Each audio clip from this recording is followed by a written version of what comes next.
Psychology, معاشرتی نفسیات، محمد عثمان۔ کامیابی کی لگن۔ اپنی شخصیت کو بہتر بنانے کے لیے اس میں جینے کی امنگ اور کامیابی کی لگن پیدا کرنا ضروری ہے۔ جس شخص میں اس کا فقدان ہو وہ کوئی نہ کوئی کارنامہ تو کیا چھوٹا سے چھوٹا کام بھی انجام نہیں دے سکتا۔ خود میں کامیابی کی امنگ پیدا کرنے کا طریقہ یہ ہے کہ اس بات پر غور کیجیے کہ اللہ تعالیٰ نے مجھے اس دنیا میں کیوں بھیجا ہے، میرے سامنے کیا کیا چیلنجز درپیش ہیں جس سے عہدہ برآں ہونا میرے لیے ضروری ہے۔ اس کے بعد اپنے سامنے چھوٹے چھوٹے چیلنج رکھیے اور اپنی چھوٹی چھوٹی کامیابیاں پر خوش ہونا سیکھیے۔ بعض لوگوں کی ناکامیاں ان میں کامیابی کی لگن کو ختم کر دیتی ہیں۔ ناکامی ہوتے وقت اس بات کا خیال رکھنا چاہیے کہ کامیابی اور ناکامی دونوں ہی اس کی زندگی کے اہم پہلو ہیں۔ اگر آج میں کسی مقصد کے حصول میں ناکام رہا ہوں تو ضروری نہیں کہ کل بھی ایسا ہی ہو۔ اور ناکامی کی ایک روشن پہلو یہ بھی ہوتا ہے کہ انسان کو اس میں اپنی خامیوں کے تجزیے کا موقع مل جاتا ہے۔ کامیابی کے بارے میں اپنی توقعات کو بھی بہت زیادہ غیر حقیقی نہ بنائیے۔ ناکامیابی میں ناکامی ہی محسوس ہوگی۔ کامیابی کی لگن اچھی چیز ہے، لیکن اس میں انتہا پسندی آ جائے تو انسان بہت زیادہ جذباتی ہو جاتا ہے اور ناکام ہونے پر وہ بری طرح ٹوٹ پھوٹ کا شکار ہوتا ہے۔ بخل اور سخاوت۔ انسانی شخصیت بعض اوقات جن بیماریوں کا شکار ہوتی ہے ان میں ایک بخل ہے۔ اس کا بالکل برعکس سخاوت ہے۔ بخل کا معنی اللہ تعالیٰ نے جو نعمتیں بالخصوص مال و دولت انسان کو عطا کی ہیں وہ انہیں استعمال کرنے میں کنجوسی کا مظاہرہ کرے اور جہاں انہیں خرچ کرنا ضروری قرار دیا ہے وہاں خرچ کرنے سے گریز کرے۔ مثلاً ایک شخص انتہائی دولت مند ہونے کے باوجود پھٹے پرانے کپڑے پہنتا ہے اور اپنے بچوں کو بھی اس پر مجبور کرتا ہے، یا وہ روکھا سوکھا کھاتا ہے تو یہ بخل ہے۔ حضور نبی اکرم صلی اللہ علیہ وآلہ وسلم نے اس بات کی تعلیم دی ہے کہ اللہ تعالیٰ نے جو نعمتیں انسان کو دی ہیں اس کے اثرات اس کی شخصیت پر ظاہر ہونے چاہئیں۔ بخل کی ایک بہت بڑی مثال اس وقت دیکھنے میں آتی ہے جب ہم ضرورت مندوں کی مدد کرتے ہیں۔ اگر ہمارے پاس کوئی حقیقی ضرورت مند آ جائے تو اسے کچھ وقت ہمیں اپنی تمام ضرورت یاد آ جاتی ہیں، لیکن اپنی عیاشیوں کے وقت ہم کوئی نہ کوئی جواز کھڑ لیتے ہیں۔ اگر ہم کسی ضرورت مند کی مدد کر بھی دیں تو ہماری یہ خواہش ہوتی ہے کہ وہ ساری عمر ہمارے احسان کے بوجھ تلے دبا رہے اور ہمارا غلام بن کے رہے۔ شخصیت کے اسی پہلو کی دوسری انتہا اسراف اور تبذیر ہے۔ انسان اپنی خواہشات کا اتنا غلام بن جائے کہ وہ اس کی تکمیل کے لیے دولت کو ضائع کرنا شروع کر دے۔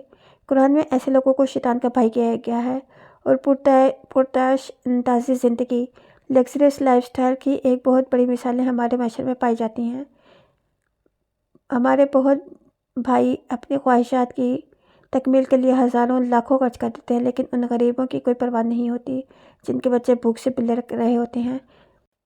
دین ہمیں انتہا پسندی کے رویوں سے بچ کر ہمیں اعتدال کی راہ اپنانے کی تلقین کرتا ہے۔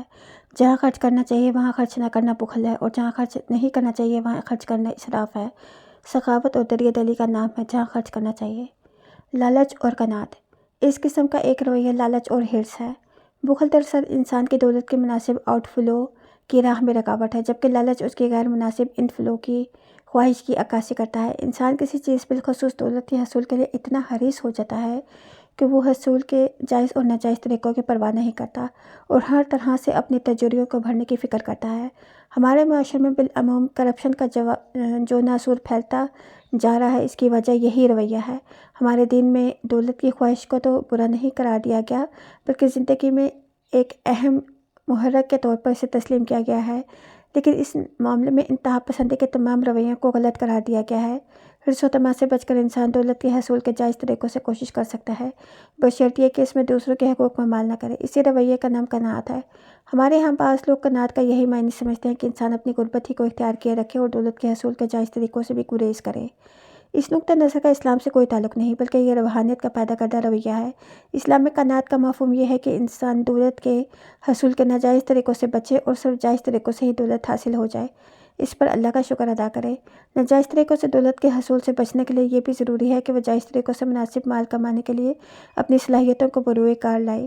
یہ چیز ان نوجوانوں کے لیے بہت اہمیت کی حامل ہے جو اپنے لیے کیریئر کا انتخاب کرنے کا فیصلہ کرنے والے ہیں۔ اپنے لیے ہمیشہ اپنے کیریئر کا انتخاب کیجیے جہاں آپ کا رزق حلال کمانے کے بہتر مواقع اور حرام سے بچنے کی سہولتیں میسر ہوں۔ ہمارے ماحول میں بہت سی ایسی نوکریاں بھی ہیں جہاں حلال تو مشکل سے ہی ملتا ہے اور بہت کم ملتا ہے، البتہ حرام کمانے کے مواقع بے شمار ہیں۔ آج کل کی سرکاری نوکریاں اس کی بہترین مثال ہیں۔ کیریئر کے انتخاب کے وقت اللہ تعالیٰ سے دعا کرتے رہیے اور اچھے لوگوں سے مشورہ کیجیے۔ عادات و خصائل۔ انسان کی شخصیت کا ایک اہم پہلو اس کی عادات و خصائل ہے۔ عادات سے مراد انسان کے وہ ایک ہی طرز کے رویے ہیں جن کے تحت وہ مخصوص حالات میں ایک ہی رد عمل کا مظاہرہ کرتا ہے۔ تقریباً 12 سال کی عمر کے بعد جب انسان کی شخصیت کا مادی وجود نشوونما پا رہا ہوتا ہے تو اس کی عادتوں کی تکمیل بڑی تیزی سے ہوتی ہے۔ عمر کے ساتھ ساتھ یہ عادتیں پختہ ہوتی جاتی ہیں۔ بڑی عمر میں ان عادتوں کو تبدیل کرنا خاصا مشکل ہو جاتا ہے۔ کھانے پینے، رہنے سہنے، ملنے جلنے، سوکھنے جانے، جنسی خواہشات کی تکمیل کرنے اور زندگی کے دیگر معاملات کے بارے میں ہر انسان مخصوص رویوں کا عادی ہوتا جاتا ہے۔ اگر آپ کے اس عمر کے حصے میں سے گزر رہے ہیں یا گزرنے والے ہیں تو اچھی عادتوں کا اپنائیں اور بری عادتوں سے بچنا آپ کے لیے خاصا آسان ہوگا، کیونکہ شخصیت کی تعمیر کا کام ابھی تیزی سے جاری ہوگا۔ اس معاملے میں اپنے والدین اور اساتذہ اور اچھے دوستوں سے رہنمائی حاصل کیجیے۔ اس عمر میں برے دوستوں سے پرہیز انتہائی ضروری ہے، خواہ آپ کو کتنے ہی پرکشش کیوں نہ محسوس ہوں، کیونکہ یہی کسی شخص کی بری عادتوں کے پختہ ہونے کا وقت ہے۔ اگر آپ اس عمر سے گزر چکے تو ان عادتوں کو تبدیل کرنا کافی مشکل ہے، لیکن یہ کرنا آپ کی باقی زندگی کو اچھے انداز میں گزارنے کے لیے ناگزیر ہے۔ آپ اپنی خود اعتمادی کے ذریعے ان عادتوں کو شکست دے سکتے ہیں۔ اس سلسلے میں اگر ضرورت ہو تو کسی ماہر نفسیات سے بھی مشورہ کیا جا سکتا ہے۔ بالخصوص ہپنوٹزم کے ماہرین اس سلسلے میں خاصی مدد کر سکتے ہیں۔ بری عادات کو ایک جامع و مانع فہرست بنانا خاصا مشکل کام ہے، لیکن ہم میں اچھائی اور برائی کا اتنا شعور ضرور موجود ہونا چاہیے کہ اس کی مدد سے ہم اچھی اور بری عادتوں میں تمیز کر سکیں۔ ہمارے معاشرے میں پائی جانے والی بری عادتوں میں جھوٹ بولنا، غیبت کرنا، عیب جوئی کرنا، دوسروں کی کھوج میں رہنا، جنسی بے اعتدالی کا مظاہرہ کرنا، بات پر لڑنے کے لیے تیار رہنا، سونے میں بے اعتدالی کا مظاہرہ کرنا شامل ہے۔ فنی اور پیشہ ورانہ مہارت۔ کسی بھی فرد کی معاشی زندگی میں اس کی فنی اور پیشہ ورانہ مہارت کو بہت اہمیت حاصل ہے۔ آپ جو بھی پیشہ اختیار کرنے جا رہے ہیں اس میں درکار مناسب صلاحیتوں کا فقدان ایک طرف آپ کی اپنے ہم پیشہ ورانہ میں عزت کم کر سکتا ہے اور دوسری آپ کی ترقی کی راہ میں رکاوٹ بھی بن سکتا ہے۔ پیشے کے انتخاب سے پہلے یہ دیکھ لیجیے کہ کہیں یہ پیشہ آپ کی ذاتی رجحانات سے بالکل متضاد تو نہیں۔ ہمیشہ اس پیشے کا انتخاب کیجیے جو آپ کی فطری صلاحیتوں سے ہم آہنگ ہو۔ یہی چیز آپ کو فنی اور تکنیکی اعتبار سے مضبوط بنا دے گی اور انشاءاللہ آپ کی ترقی کی راہ میں بہت آگے تک جائے گی۔ پیشے کی ناانصافیوں کی نظر میں بھی ایک بہت بری چیز اللہ تعالیٰ کو یہ ناپسندیدہ ہے۔ انسان کو اپنے شوق و لگن کی ضرورت ہے۔ اس سے متعلق صلاحیتوں کو بہتر بنانے کے لیے کتب کا مطالعہ، ماہر لوگوں کی صحبت اور مختلف کورسز میں شرکت ضروری ہے۔ اس ضمن میں جو رقم بھی خرچ ہو وہ آپ کی اپنی ذات میں سرمایہ کاری ہے۔ جنسی جذبہ۔ کسی انسان میں جنسی جذبے کا ہونا ایک نارمل اور فطری سی بات ہے۔ یہ بالکل ایسے ہی ہے جیسے ہمیں بھوک اور پیاس لگتی ہے۔ اس جذبے کے معاملے میں اہل مغرب کا رویہ اور کردار انتہا پسندیدہ ہے، جس کے نتیجے میں وہاں جنسی بہرا روی، جنسی مسائل اور امراض بہت زیادہ پائے جاتے ہیں۔ ہمارے معاشرے کا جنس کے بارے میں رویہ عجیب و غریب ہے۔ ہمارے ہاں جنس کے بارے میں ایک شدید قسم کی گھٹن پائی جاتی ہے۔ ایک طرف تو روایتی طور پر جنس کے موضوع پر گفتگو کرنا، کوئی کتاب پڑھنا اور اشاروں کا نوع میں بھی ذکر کرنا بہت معیوب بلکہ ایک غلیظ عمل سمجھا جاتا ہے، لیکن دوسری طرف اہل دوسرے جدید مادی تہذیب کی پیروی میں ہمارے یہاں جنس کی خواہش کو بڑھانے والے بلکہ بڑھانے والے عوامل بہت کثرت سے پائے جاتے ہیں۔ ان میں ہمارا میڈیا سر فہرست ہے۔ ہمارے دین کی شادی کے بغیر ازواجی تعلقات کو سخت گناہ قرار دیا گیا ہے، لیکن اس کے برعکس ہمارے یہاں شادی کو مصیبت بنا دیا گیا ہے۔ سخت اور انتہائی نامعقول رسوم و رواج کی وجہ سے شادی کرنا مشکل بن چکا ہے۔ ہمارے معاشرے میں شادیاں اس وقت کی جاتی ہیں جب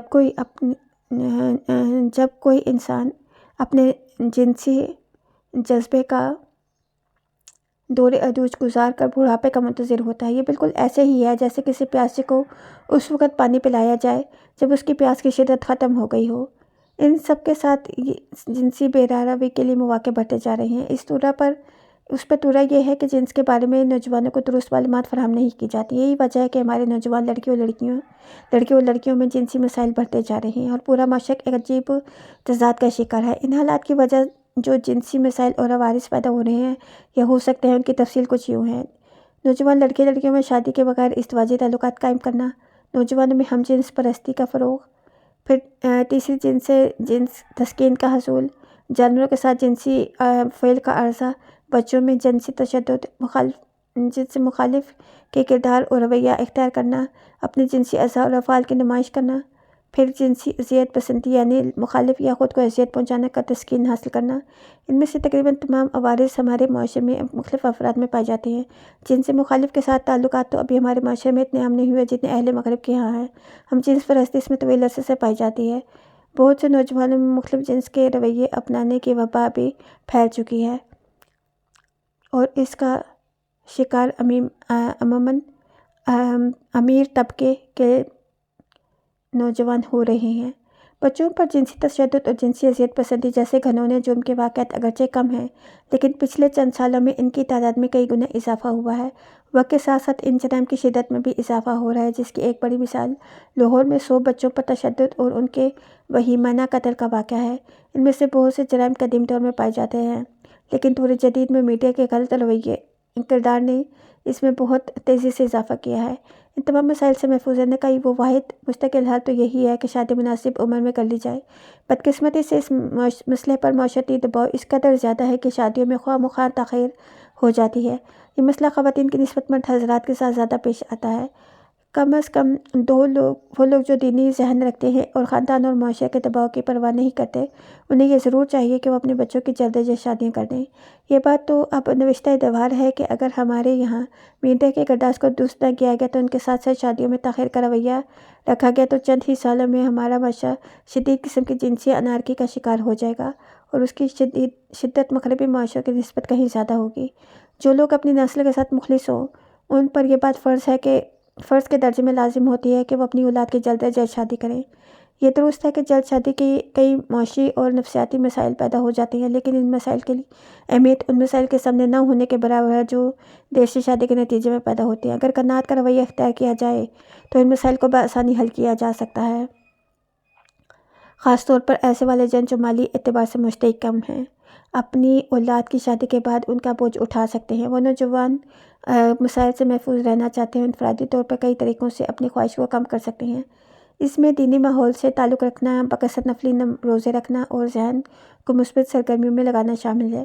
ایسے افراد جو خدا نخواستہ کسی جنسی عارضے کا شکار ہو چکے ہیں اور توبہ کر کے ان سے نجات حاصل کرنا چاہتے ہیں، انہیں چاہیے کہ اس مسئلے پر ماہرین نفسیات اور ماہر امراض جنسیات سے رجوع کریں۔ ابھی تک ہمارے یہاں اسپیشلسٹ کلینک قائم نہیں ہو سکے جہاں پر جنسی امراض کا علاج کیا جاتا ہو، لیکن ایسے ماہرین بہرحال موجود ہیں جو ان معاملات پر اتھارٹی کی حیثیت رکھتی ہیں۔ اس بات کا خیال رہے کہ ایسی صورتوں میں جھاڑ پھونک کرنے والے پیروں، نام نہاد پروفیسروں، اشتہار باز حکیموں سے مکمل طور پر اجتناب کیجیے، کیونکہ یہ لوگ بالعموم اسٹیرائڈز پر مشتمل شدید نقصان شدہ ادویات کے ذریعے علاج کرتے ہیں، جو اکثر بسا اوقات وقتی طور پر تو مسئلے کا حل کر دیتی ہیں، لیکن طویل عرصے کے میں جسمانی اور ذہنی صحت کو ناقابل تلافی نقصان پہنچاتی ہے۔ غصہ اور جارحیت۔ جنسی جذبے کی طرح غصے اور جارحیت میں بھی ایک فطری جذبہ ہے جو انسان میں اس وقت پیدا ہوتا ہے جب اسے کسی مقصد کے حصول میں رکاوٹ پیش آئی ہو یا اپنی خواہش اور رضامندی سے جو کچھ کرنا چاہے نہ کر سکے۔ اس فطری جذبے کو عموماً ہمارے ہاں برا سمجھا جاتا ہے، حالانکہ اس کا غلط استعمال ہی برا ہوتا ہے۔ جارحیت کا استعمال وہی ہوتا ہے جسے ہم لوگ اپنی روزمرہ زندگی میں دیکھتے ہیں کہ غصہ آنے پر گالی گلوچ، غیبت یا پھر لڑنے جھگڑنے پر اتر آتے ہیں۔ اس کے نتیجے میں بہت مرتبہ ایک فریق دوسرے پر زیادتی بھی کر جاتا ہے۔ دنیا میں تخریب کاری اور دہشت گردی اس جذبے کے تحت ہوتی ہے۔ جارحیت کے جذبے کے صحیح استعمال یہ ہے کہ کسی جائز خواہش کی تکمیل میں اگر رکاوٹ پیدا ہو جائے تو اس کو پیدا ہونے والے جذبات کو مثبت رخ پر موڑ کر اسے قوت عمل میں تبدیل کر دیا جائے اور اس میں بڑے بڑے کارنامے انجام دیے جائیں۔ اس کی مثال یہ ہے کہ اگر کسی ادارے میں ایک شخص کی ترقی کی راہ میں کوئی رکاوٹیں پیدا کر رہا ہے تو اسے لڑائی جھگڑنا کرنے کے بجائے جارحیت کے جذبے کو اپنی صلاحیتوں سے بھرپور استعمال میں خرچ کرتے ہوئے اپنی اہلیت کو ثابت کریں۔ دین اسلام نے غصے کے بارے میں بھی رہنمائی کی ہے۔ قرآن مجید اور حضور پاک صلی اللہ علیہ وآلہ وسلم کی سیرت طیبہ کے مطالعے سے یہ معلوم ہوتا ہے کہ شدید غصے کی حالت میں انسان کو خود کو کنٹرول کرنے کی کوشش کرنی چاہیے اور اس حالت میں کسی فیصلے سے اجتناب کرنا چاہیے۔ اس حالت میں بھی معاف کرنا سب سے بہتر ہے۔ ایسے لوگ جو غصے پر قابو پانے والے ہوں اور لوگوں کو معاف کرنے والے ہوں، وہ بے شک اللہ تعالیٰ احسان کرنے والوں کو پسند کرتا ہے۔ سورہ ال عمران آیت نمبر 134۔ رسول اللہ صلی اللہ علیہ وآلہ وسلم نے غصے کی حالت میں تلقین فرمائی ہے کہ اگر ایسا شخص کھڑا ہو تو بیٹھ جائے، بیٹھا ہو تو لیٹ جائے، اسی طرح اس کے غصے کی شدت کم ہوگی۔ اسی طرح بعض روایات میں ایسی حالت میں وضو کرنے کا بھی حکم ہے تاکہ غصے کی شدت کنٹرول ہو جائے۔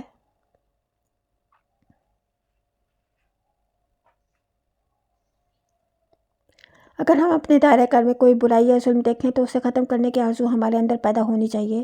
اس صورتحال میں آپے سے بال ہونا، اپنی حدود سے متجاوز کرنا اور دوسروں سے لڑائی جھگڑا کرنا درست نہیں۔ انسان کو ہمیشہ کوئی اقدام کرتے وقت خود کو ٹھنڈا رکھنا چاہیے اور کوئی بھی اپنی قانونی اور اخلاقی حدود سے تجاوز نہیں کرنا چاہیے۔ مثلاً ہم دیکھتے ہیں کہ کوئی شخص ہمارے معاشرے میں بے حیائی اور منشیات پھیلا رہا ہے۔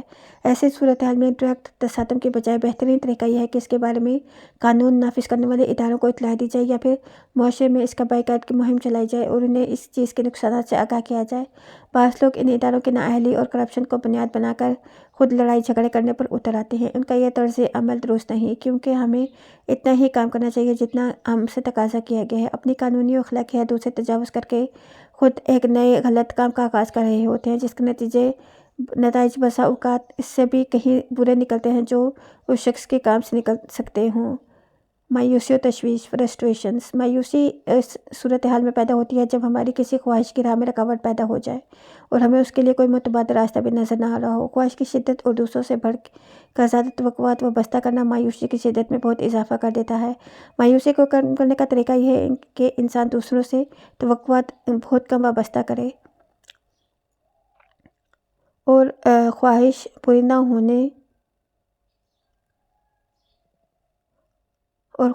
پوری نہ ہونے کی صورت میں تھک کر بیٹھ نہ جائے، بلکہ کسی نئی سے دوسرے متبادل ذرائع پر تلاش کرتا رہے۔ دین اسلامی اس سلسلے میں ہماری رہنمائی کرتا ہے اور ہمیں اللہ کی رحمت سے کبھی مایوس نہ ہونے کا درس دیتا ہے۔ اللہ تعالیٰ فرماتے ہیں کہ اے نبی صلی اللہ علیہ وآلہ وسلم، آپ میری طرف سے فرما دیجئے کہ اے میرے بندوں جنہوں نے اپنی جانوں پر زیادتی کی ہے، اللہ کی رحمت سے مایوس نہ ہونا، بے شک اللہ تمام گناہوں کو معاف فرما دیتا ہے۔ اس موضوع پر ہم تفصیل سے اپنی تحریر مایوسی سے نجات کیسے میں بحث کی ہے۔ خوشی و غمی۔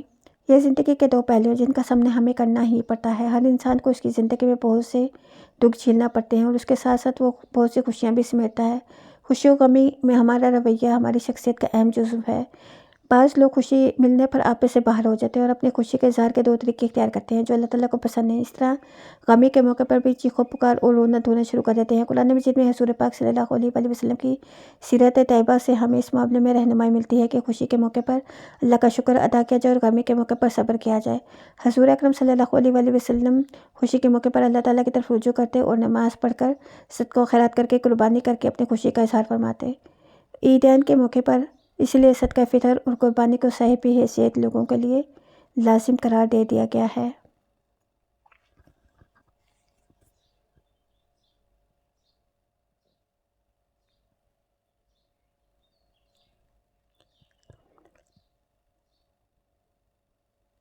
اسی طرح آپ سے بہت سے مواقع پر شدید دکھ کا سامنا بھی کرنا پڑا۔ ان میں اہل طائف کی سرکشی، غزوہ خندق میں 70 صحابہ کی شہادت، آپ کی صاحبزادی سیدنا زینب رقیہ رضی اللہ تعالیٰ عنہا اور صاحبزادی کا انتقال اور دیگر کئی مواقع شامل ہیں۔ سیرت طیبہ کے مطالعے سے یہ معلوم ہوتا ہے کہ ان میں ہر موقع پر آپ نے اپنے رب کی طرف رجوع کیا اور صبر کیا۔ یہی وجہ ہے کہ دین میں ایسے تمام مواقع پر چیخ و پکار، نواحہ اور بین کرنے سے منع کیا گیا ہے۔ محبت و نفرت۔ محبت و نفرت بھی انسان کی شخصیت کے اہم پہلو ہیں۔ ہم بہت سی چیزوں کو پسند یا ناپسند کرتے ہیں۔ یہی جذبہ کو شدت اختیار کر کے محبت اور نفرت اور پھر اس سے بھی بڑھ کر عشق اور شدید نفرت کی شکل اختیار کر جاتے ہیں۔ اگر تو یہ جذبے ہماری فطری حدود میں رہیں تب تو ٹھیک ہے، لیکن ان میں حدود سے تجاوز اور انسان کی شخصیت کو بری طرح مست کر دیتا ہے۔ آپ نے یقیناً ایسے کئی لوگ دیکھے ہوں گے جو عشق یا نفرت کی شدت کا شکار ہو کے اپنی زندگی تباہ کر بیٹھے یا پھر اس سے بھی حد دھو بیٹھے۔ ان جذبوں کو اپنی حدود میں رکھنے کا طریقہ یہ ہے کہ اس کا رخ موڑ کر صحیح سمت میں لگا دیا جائے۔ انسان کی محبت کا محور و مرکز اللہ تعالیٰ کی ہستی ہونا چاہیے جس نے اس سے پیدا فرمایا اور اسے ہر صورت کا ایسا خیال رکھتا ہے کہ کوئی دوسرا نہیں رکھ سکتا۔ بعض انسان بڑے ناشکرے ہوتے ہیں، وہ اپنے رب کے ساتھ شریک بنا کر اس کی محبت کرنا چھوڑ دیتے ہیں۔ اللہ تعالیٰ اس بارے میں ارشاد فرماتے ہیں، انسانوں میں کچھ ایسے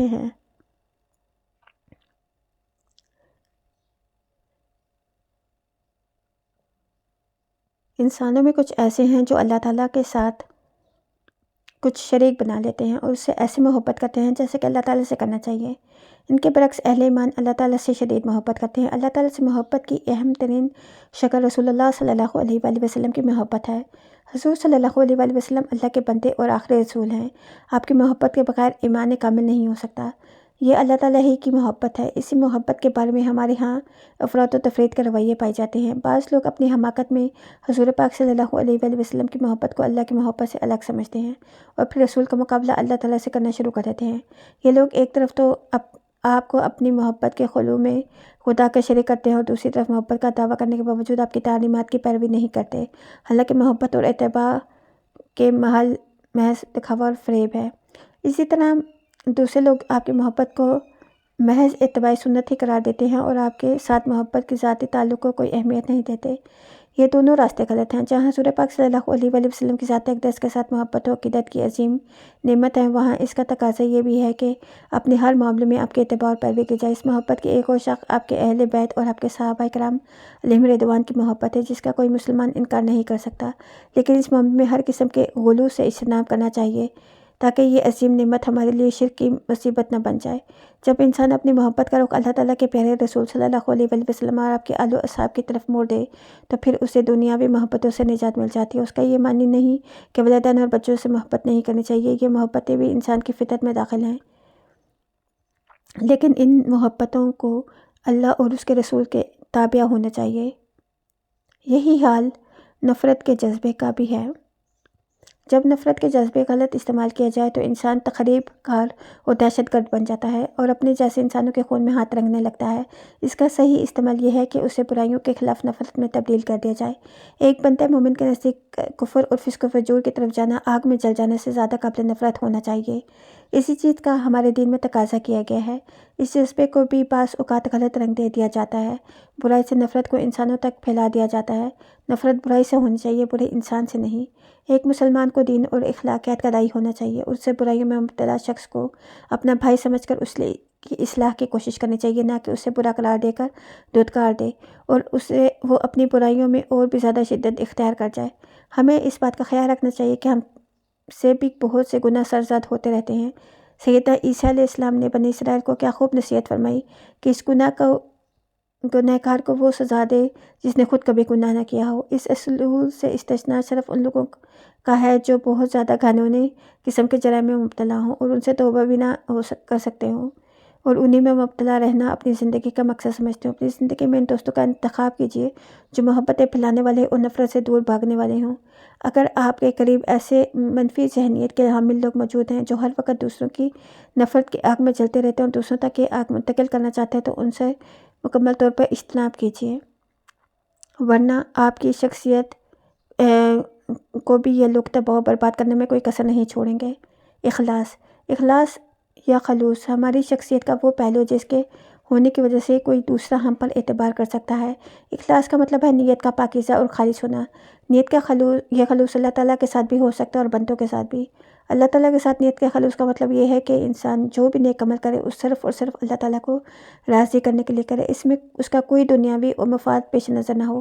بندوں کے ساتھ خلوص یہ ہے کہ انسان کی نیت میں کسی قسم کا کوئی کھوٹ نہ ہو اور وہ سب کا خیر خواہ ہو۔ اللہ تعالیٰ کے لیے جو اعمال کیے جاتے ہیں ان میں نیت کے خالص ہونے کو اس قدر اہمیت حاصل ہے کہ حضور پاک صلی اللہ علیہ وآلہ وسلم نے ہر عمل کا دارومدار نیت ہی کو قرار دیا گیا ہے اور یہ بھی ارشاد فرمایا ہے کہ جو شخص جس مقصد کے لیے کوئی کام کرتا ہے اسے وہی حاصل ہوتا ہے۔ اگر کوئی مال و دولت یا شہرت اور ناموری کے حصول کے لیے جہاد جیسا اعلیٰ عمل اختیار کرتا ہے تو اسے وہی ملے گا جو اور اللہ تعالیٰ کے ہاں جو ہے اس کا اجر نہ ہوگا۔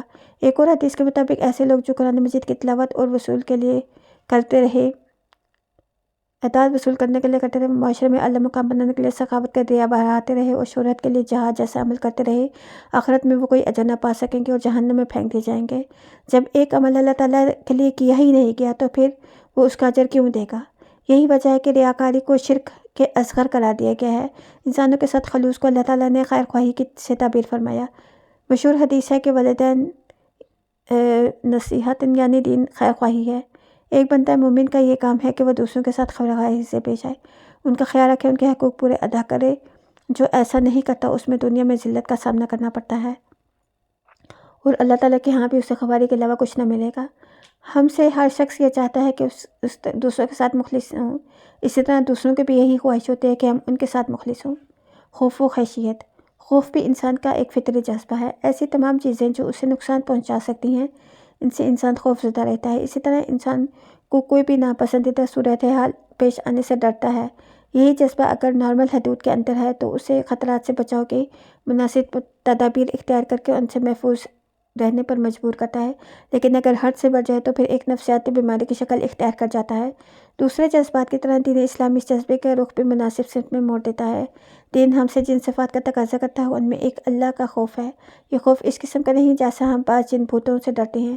اللہ تعالیٰ کا خوف دراصل ایک محبوب ہستی کے ناراض ہو جانے کا خوف ہے۔ دنیا کا کوئی شخص بھی اپنے محبوب کی ناراضگی سے ڈرتا ہے۔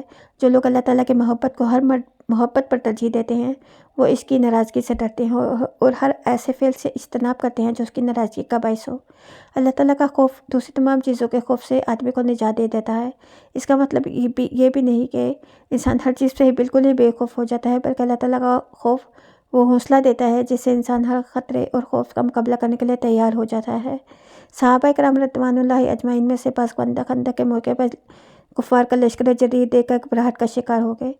اللہ تعالیٰ نے ان کو اس خوف اور محبت سے انہیں اس لشکر عظیم کے مقابلے پر لا کھڑا کیا۔ اللہ تعالیٰ نے اپنی آسمانی مدد دے کر اہل ایمان کو اس کے مقابلے میں فتح نصیب فرمائی۔ حیرت اور تجسس۔ انسان کی شخصیت کا ایک پہلو حیرت بھی ہے۔ جب وہ کوئی ایسی چیز دیکھتا ہے جس کی وہ توجیہ پیش نہیں کر سکتا تو حیرت میں مبتلا ہو جاتا ہے۔ یہی حیرت اور تجسس کو جنم دیتی ہے۔ قدیم زمانے سے مذہبی طبقے نے انسان کے اس جذبے کا استحصال کیا۔ جب وہ کوئی آسمانی آفت سے دوچار ہوتا تو اس کی توجیہ نہ دیوتا کی ناراضگی وغیرہ کی جاتی اور طرح طرح کے توہمات سے حیرت کو ختم کیا جاتا۔ ہمارے دین نے ان توہمات کا خاتمہ کر کے کائنات کی زبردست عقلی توجیہ کو ممکن بنا دیا گیا ہے۔ جیسے جدید سائنس کی بدولت انسان کا علم ترقی کرتا جا رہا ہے، وہ کائنات کی اس توجیہ کو ماننے پر مجبور ہوتا جا رہا ہے کہ اس کائنات کا کوئی اللہ ہے۔ تجسس کے جذبے کو اگر مثبت طریقے سے استعمال کیا جائے تو یہ انسان کے علم میں اضافے کا باعث بنتا ہے۔ سائنس کی یہ ساری ترقی اسی جذبہ تجسس کی بدولت ہے۔ اس کے برعکس اگر اسے ان معلومات کے حصول کے لیے استعمال کیا جائے جن کا کوئی مقصد نہیں ہے تو یہ ایک آفت بن جاتا ہے۔ ہمارے معاشرے میں ایک دوسرے کی ٹوہ میں رہنے اور ذاتی حالات اور ذاتی خامیاں جانچنے کا تجسس بہت زیادہ پایا جاتا ہے۔ ہمیں اللہ تعالیٰ نے اس قسم کے تجسس سے منع فرمایا اور ایک دوسرے کی ذات کو خریدنے سے روکا ہے، اور فرمایا اے ایمان والو بہت زیادہ گمان سے بچو، بے شک بہت سے گمان گناہ ہوتے ہیں۔ ایک دوسرے کی ذاتی زندگی کے بارے میں تجسس نہ کرو اور نہ ہی ایک دوسرے کی غیبت کرو۔ ایک حدیث کے مطابق حضور پاک صلی اللہ علیہ وسلم ایک شخص نے آپ کے گھر میں جھانکا تو آپ نے اس پر شدید ناراضگی کا اظہار فرمایا۔ یہ انتہائی حیرت کی بات ہے کہ اہل مغرب جو آسمانی ہدایت سے دور ہیں، جو ان اخلاقیات کو اپنائی ہوئی ہے، اور ہم اس ہدایت کے علم بردار ہونے کے باوجود اخلاق اس معیار سے کوسوں دور ہیں۔ اپنے ان جذبوں کو کنٹرول کر کے ہم شخصیت کو اعلیٰ اور اخلاق کا نمونہ بنا سکتے ہیں۔ ترجیحات، پریورٹیز۔ ترجیحات بھی انسان کی شخصیت کا ایک اہم پہلو ہے جو وقت کے ساتھ ساتھ بدلتی رہتی ہیں۔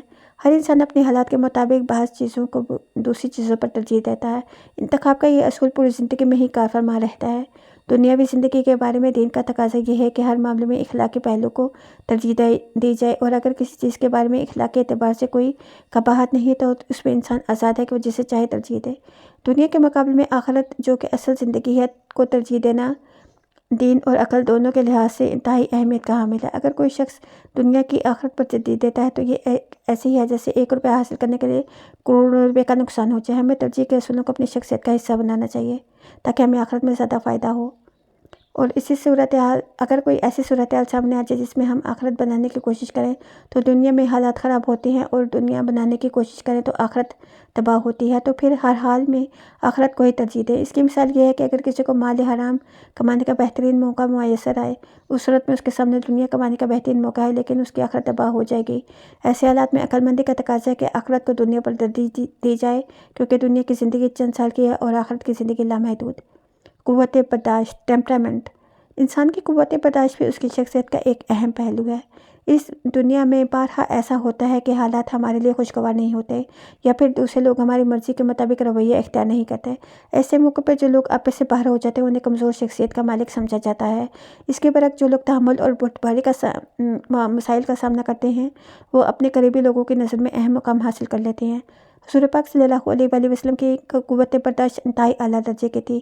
کفاروں کے ظلم و ستم کے جواب میں آپ ان کے لیے دعا فرماتے اور کبھی بھی اپنے دشمنوں سے ذاتی انتقام نہیں لیتے۔ یوں تو سبھی صحابہ رسول پاک صلی اللہ علیہ وآلہ وسلم کی صحبت میں رہ کے متحمل اور برباد ہو گئے تھے، لیکن سیدنا امیر معاویہ کی تحمل ضرب المثل کی طور پر مشہور ہے۔ یہ آپ کی قوت برداشت ہی تھی جس کی بدولت آپ نے 20 سال گورنر اور 22 خلافت کا لوہا منوایا اور اتنی بڑی مملکت کے فرمانروا کی حیثیت سے اپنے فرائض انجام دیے۔ عام سے لوگ بھی آپ کے سامنے آپ کی شدید تنقید کرتے، لیکن آپ ہمیشہ خندہ پیشانی سے اسے برداشت کرتے۔ آپ کی یہی خصوصیت تھی جس کی بنا پر حضرت عمر رضی اللہ عنہ نے دوسرے گورنروں کے برعکس آپ کو کبھی معزول یا تبدیل نہیں کیا۔ قوت برداشت کو بڑھانا خاصا مشکل کام ہے۔ اس کا حل یہی ہے کہ چھوٹی چھوٹی باتوں کو زیادہ اہمیت نہیں دی جائے اور ان پر زیادہ نہ سوچا جائے۔ اگر ان معاملات میں آپ کی مرضی کے خلاف کچھ ہو جائے تو اسے نظر انداز کر دیجیے۔ جو لوگ چھوٹے چھوٹے مسائل کا برداشت نہیں کرتے وہ اپنے ساتھیوں کو نظر میں اپنا مقام گرا دیتے ہیں۔ قوت برداشت کو بڑھانے کے لیے رسول پاک صلی اللہ علیہ وآلہ وسلم اور آپ کے صحابہ کی سیرت کا مطالعہ کیجیے اور ایسے لوگوں کی صحبت اختیار کیجیے جو اعلیٰ درجے کے متحمل اور بردبار ہوں۔ اگر آپ کے حلقہ احباب میں ایسے افراد موجود ہیں جو بات بات پر بھڑک اٹھتے ہیں تو ان سے اجتناب کیجیے۔ صبر و شکر۔ انسان خواہ امیر ہو یا غریب، شرقی ہو یا غربی، نیک ہو یا بد، مسلم ہو یا غیر مسلم، اس پر ایسے وقت بھی آتے ہیں جب اسے ایسے مصائب کا سامنا کرنا پڑتا ہے، دنیا کے حالات اس کے لیے ناگوار ہوتے جاتے ہیں۔ اس کے برعکس ایسا بھی ہوتا ہے کہ انسان کو طرح طرح کی نعمتیں اور خوشیاں ملتی ہیں اور اسے راحت اور آرام نصیب ہوتا ہے۔ دین اسلام ہمیں پہلی قسم کے حالات میں صبر اور دوسری قسم میں شکر کرنے کا رویہ اختیار کرنے کا حکم دیتا ہے۔ صبر دراصل انسان کی قوت برداشت کا نتیجہ ہوتے ہیں۔ جو شخص جتنا زیادہ متحمل اور بردبار ہوگا وہ اتنا ہی زیادہ صابر ہوگا۔ شکر انسان کی خود سپردگی کا نام ہے۔ جب اللہ تعالیٰ کی جانب سے اسے خوشگوار حالات پیش آئے تو وہ ناشکر انسان اسے اپنی کاوشوں اور صلاحیتوں کا نتیجہ سمجھتے ہیں اور اپنی کامیابیوں پر ایسا جشن مناتے ہیں جس میں دل کھول کر وہ اپنے رب کی نافرمانی کرتے ہیں۔ اس کے برعکس ایک بندہ مومن یہ سمجھتا ہے کہ یہ صرف اور صرف اس کے رب کی عطا ہے اور وہ اس حالت میں بھی اس کی کوئی نافرمانی نہیں کرتے اور خود کو اس کے حضور جھکا دیتے ہیں۔ بعض بزرگوں کے نزدیک شکر کی منزل صبر سے زیادہ کھٹن ہے۔ مصائب میں تو انسان کے سامنے صبر کے سوا کوئی چارہ نہیں ہوتا، لیکن خوشیاں منانے پر اس کے سامنے دونوں راستے کھلے ہوتے ہیں کہ چاہے تو وہ صبر کرے چاہے نہ کرے۔ مامون الرشید معتصم باللہ کے دور میں امام احمد بن حنبل رحمۃ اللہ علیہ پر مصیبتوں کے پہاڑ توڑے گئے اور آپ کو شدید جسمانی اور نفسیاتی ٹارچر کے نشانہ بنایا گیا۔ آپ نے پوری طرح صبر کیا۔ معتصم کے بعد جب متوکل علی اللہ کا دور آیا تو انہوں نے آپ پر انعام و اکرام کی بارش کر دی۔ اس موقع پر آپ نے فرمایا کہ میرے لیے یہ آزمائش پہلے سے زیادہ سخت ہے۔ حقیقت یہ ہے کہ اس کا تعلق انسان کی شخصیت سے ہوتا ہے۔ بعض لوگوں کے لیے صبر کی آزمائش آسان ہوتی ہے اور بعض کے لیے شکر کی۔ رسول اللہ صلی اللہ علیہ وآلہ وسلم صبر و شکر دونوں کے مواقع پر نماز پڑھ کر صبر اور شکر کیا کرتے۔ شدید مصائب میں بھی آپ کا تعلق اللہ تعالیٰ سے مضبوط ہو جاتا اور کمیوں میں بھی آپ کی گردن نیاز اپنے پروردگار کے سامنے جھکی ہوتی۔ طائف سے واپسی کے موقع پر جب آپ پر پتھر برسا کر جسمانی اور ذہنی اذیت پہنچائے گی تب بھی آپ نے صرف اللہ سے ہی دعا کی۔ اور فتح مکہ کے موقع پر آپ کا لشکر جرار فاتحانہ مکہ میں داخل ہو رہا تھا تو دنیا فاتحین کے برعکس آپ صلی اللہ علیہ وآلہ وسلم کی گردن شکر کے جذبات کے ساتھ اتنی زیادہ جھکی ہوئی تھی کہ سر مبارک اونٹنی کی کوہان کے ساتھ ٹکا ہوا تھا۔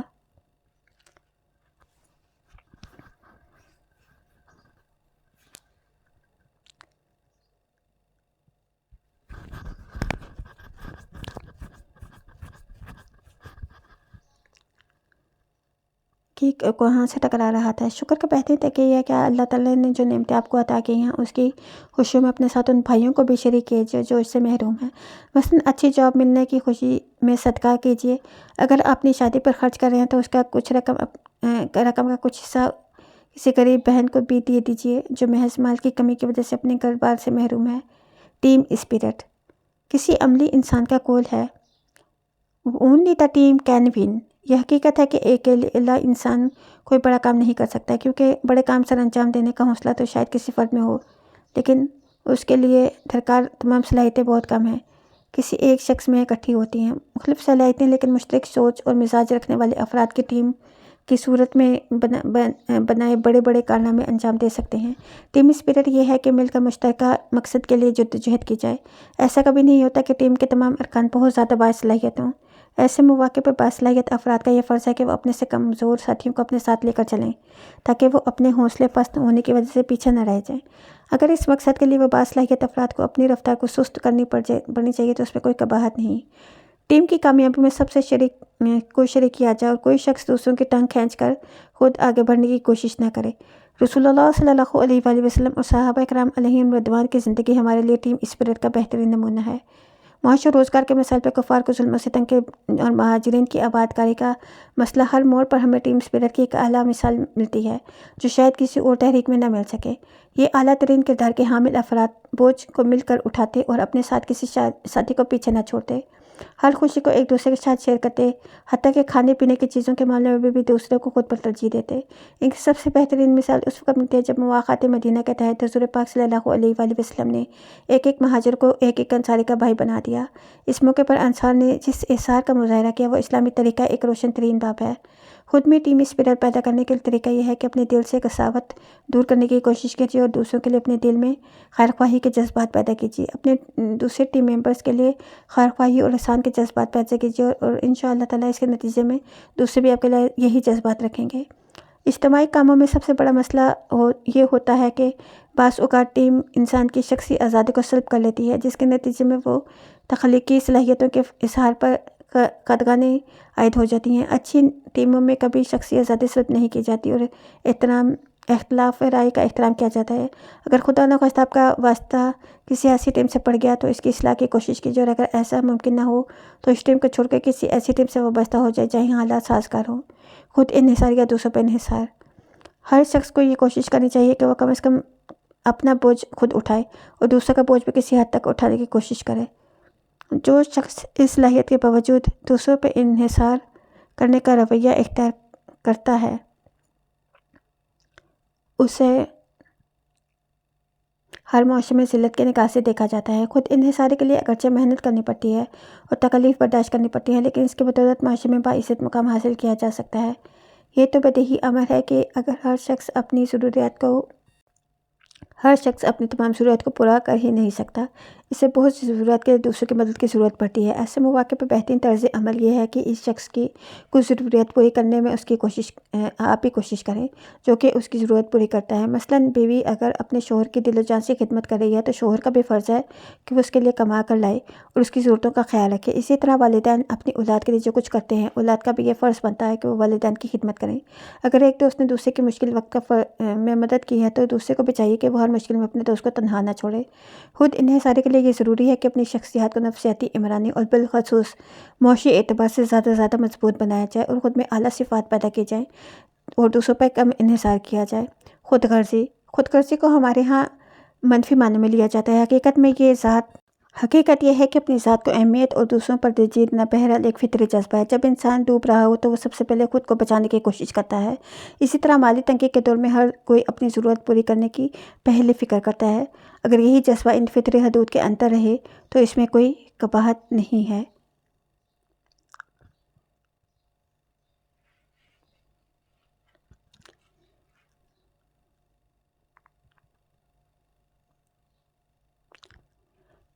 لیکن اگر یہی یاد سے بڑھ جائے تو کسی بھی شخص کے منفی امیج قائم کرتا ہے۔ جو فرد اپنی معمولی سی خواہش کے لیے دوسروں پر بنیادی ضرورت کو قربان کرے اسے خود غرض کہتے ہیں۔ مثلاً اگر کسی غریب کے بچے بھوک سے مر رہے ہوں اور دوسرا شخص انہیں نظر انداز کر کے اعلیٰ ہوٹلوں میں بہترین کھانے کھا رہا ہو یا انہیں ضائع کر رہا ہو تو اسے خود غرض کہا جائے گا۔ اگر دیکھا جائے تو انسانی اخلاقیات کی روشنی میں یہ نہایت گھٹیا درجے کی حرکت ہے۔ ہمارے دین نے ہمیں اپنی ضروریات و خواہشات پوری کرنے کے لیے نہیں روکا بلکہ اپنے معاشرے کے ان افراد کی ضرورت پوری کرنے کی تلقین کی ہے جو کسی وجہ سے معاشی دوڑ میں پیچھے رہ گئے ہیں۔ سیدنا عثمان غنی رضی اللہ تعالیٰ عنہما مدینہ منورہ میں ہزاروں درہم کا پانی کا کنواں خرید کر سب اہل مدینہ کے لیے وقف کیا تھا۔ وہ اسی بے غرضی کی اعلیٰ مثال ہے۔ اس قسم کی بہت سی مثالیں ہمیں حضور پاک صلی اللہ علیہ وآلہ وسلم آپ کے صحابہ کی سیرتوں میں بھی ملیں گی۔ جنگ یرموک کا وہ واقعہ جب آپ کو یاد ہوگا جس میں دم توڑتے ہوئے ایک زخمی نے اپنی پیاس پر دوسرے کو ترجیح دی اور دوسرے نے تیسرے کو اپنی پیاس پر ترجیح دی۔ اگر ہم ایک اعلیٰ اخلاقی زندگی گزارنا چاہتے ہیں تو ہمیں دوسروں کی مدد کے جذبے کو اپنی شخصیت کا جزو بنانا ہوگا۔ قائدانہ صلاحیتیں لیڈرشپ۔ دور قدیم سے ہی یہ خیال عام ہے کہ قائدانہ صلاحیتیں موروثی ہوتی ہیں اور یہ کسی خاص نسل کے ساتھ ہی مخصوص ہوتی ہیں۔ علم نفسیات کی جدید ترین تحقیق نے اس خیال کو غلط ثابت کر دیا ہے۔ ہر شخص میں فطری طور پر قائدانہ صلاحیتیں موجود ہوتی ہیں۔ ہاں ایسا ضرور ہوتا ہے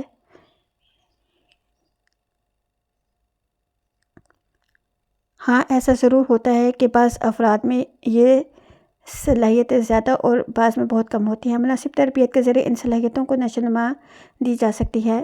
یہ غلط فہمی بھی دور ہونی چاہیے کہ لیڈرشپ صرف سیاسی یا مذہبی رہنماؤں کے ساتھ ہی خاص نہیں، بلکہ زندگی کے ہر شعبے میں جہاں اجتماعی کام کرنا ہو، لیڈرشپ کی اہمیت مسلم ہے۔ قائدانہ صلاحیتوں میں دوسروں کو متاثر کرنے کی صلاحیت، دوسروں کی رہنمائی کرنے کی صلاحیت، دوسروں کو متحرک موٹیویٹ کرنے کی صلاحیت، فیصلہ کرنے کی صلاحیت، اپنی بات کو مؤثر انداز میں ابلاغ کی صلاحیت، ذہانت، جوش و ولولہ، دیانتداری، دلیری، خود اعتمادی اور مسائل کے تخلیقی انداز میں حل کے لیے صلاحیت زیادہ اہمیت کی حامل ہیں۔ ان میں سے کئی صلاحیتوں پر اس تحریر سے دوسرے حصوں میں بحث کی گئی ہے۔ جن افراد میں دوسروں کی نسبت یہ خصوصیات زیادہ ترقی یافتہ ہوتی ہیں وہ عموماً اچھے لیڈر ثابت ہوتے ہیں۔ اپنی شخصیت میں ان صلاحیتوں کو ترقی دینے کا کوئی طریقہ کار بیان نہیں کیا جا سکتا۔ ہر صلاحیت کو بہتر بنانے کے لیے بہت سے طریقے ہیں۔ یہاں پر ہم بعض صلاحیتوں کے بارے میں مختصراً چند نکات پیش کر رہے ہیں، باقی صلاحیتوں کے بارے میں دوسرے حصے میں بحث کی گئی ہے۔ دوسروں کے ساتھ ہمدردی، خلوص اور محبت کا رویہ رکھیں۔ بے وجہ تنقید، نفرت اور دوسروں کی بے عزتی کرنا اچھے لیڈر کے لیے زہر قاتل ہے۔ دوسروں کو متاثر کرنے کے لیے تحریر میں دیے گئے شخصیت کے مختلف پہلوؤں کو بہتر بنائیں۔ آپ دوسروں کو بہتر سمجھ طور پر متاثر کر سکیں گے۔ دوسروں کی رہنمائی کے لیے اپنے علم و عمل میں اضافہ کیجیے۔ بغیر علم کے دوسروں کی رہنمائی کرنے والا کو سیدنا عیسیٰ علیہ السلام نے انتھا راہ دکھانے والا قرار دیا ہے۔ دوسروں میں تحریک، موٹیویشن پیدا کرنے کے لیے سادہ سے اصولوں کو اپنا لیجیے کہ ہر شخص چند محرکات رکھتا ہے۔ اگر آپ اسے اس کی خواہشات پوری کرنے کی امید دلائیں تو وہ متحرک ہو سکتا ہے۔ اس کی مثال یہ ہے کہ ہر انسان کو زندہ رہنے کے لیے روٹی، کپڑے اور مکان کی ضرورت ہے۔ یہی وہ خواہشیں جو اسے کام کرنے پر مجبور کرتی ہیں۔ ہر انسان میں بہت سے محرکات پائے جاتے ہیں جن میں بنیادی ضروریات کے علاوہ تحفظ، تجسس، سرگرمی، حصول وابستگی، رتبے، طاقت، ہمدردی، ایثار وغیرہ شامل ہیں۔ ایک اچھے لیڈر کا کام یہ ہے کہ وہ دیکھے کہ اس کے ٹیم ممبرز میں کس جذبے کے تحت تحریک پیدا کی جا سکتی ہے اور اپنے مسائل کے مطابق اس کو بروکار لا کے اس میں تحریک پیدا کر سکتا ہے۔ درست فیصلہ کرنے کی صلاحیت تجربے کے ساتھ پیدا ہوتی ہے اور شروع میں انسان کو اپنے علم کے مطابق کوئی بھی اچھا فیصلہ کر لینا چاہیے۔ تجربے کے ساتھ ساتھ وہ سیکھ جائے گا کہ کن حالات میں کیا فیصلہ درست ہے۔ اس مقصد کے لیے تجربے کار لوگوں کے مشورے کو بھی زیادہ اہمیت حاصل ہے۔ اس بات کا خیال رکھنا نہایت ضروری ہے کہ اپنے معاملات میں لیڈرشپ کی خواہش اچھی بات نہیں۔ دینی لیڈرشپ اگرچہ بڑے اعلیٰ درجے کی نعمت ہے لیکن یہ بہت بڑی آزمائش بھی ہے۔ انسان کو چاہیے کہ وہ دین کے لیڈرشپ کی خواہش نہ کرے بلکہ عاجزی اور انکساری کے ساتھ دین کی خدمت کرتا رہے۔ اگر اللہ تعالیٰ اسے اس آزمائش میں ڈال دے تو پوری تنہی کے ساتھ اس میں پورا اترنے کی کوشش کرے۔ ہمیں حضور پاک صلی اللہ علیہ وسلم اور صحابہ کرام رضی اللہ تعالیٰ عنہم کی سیرت سے بالکل یہی رہنمائی ملتی ہے۔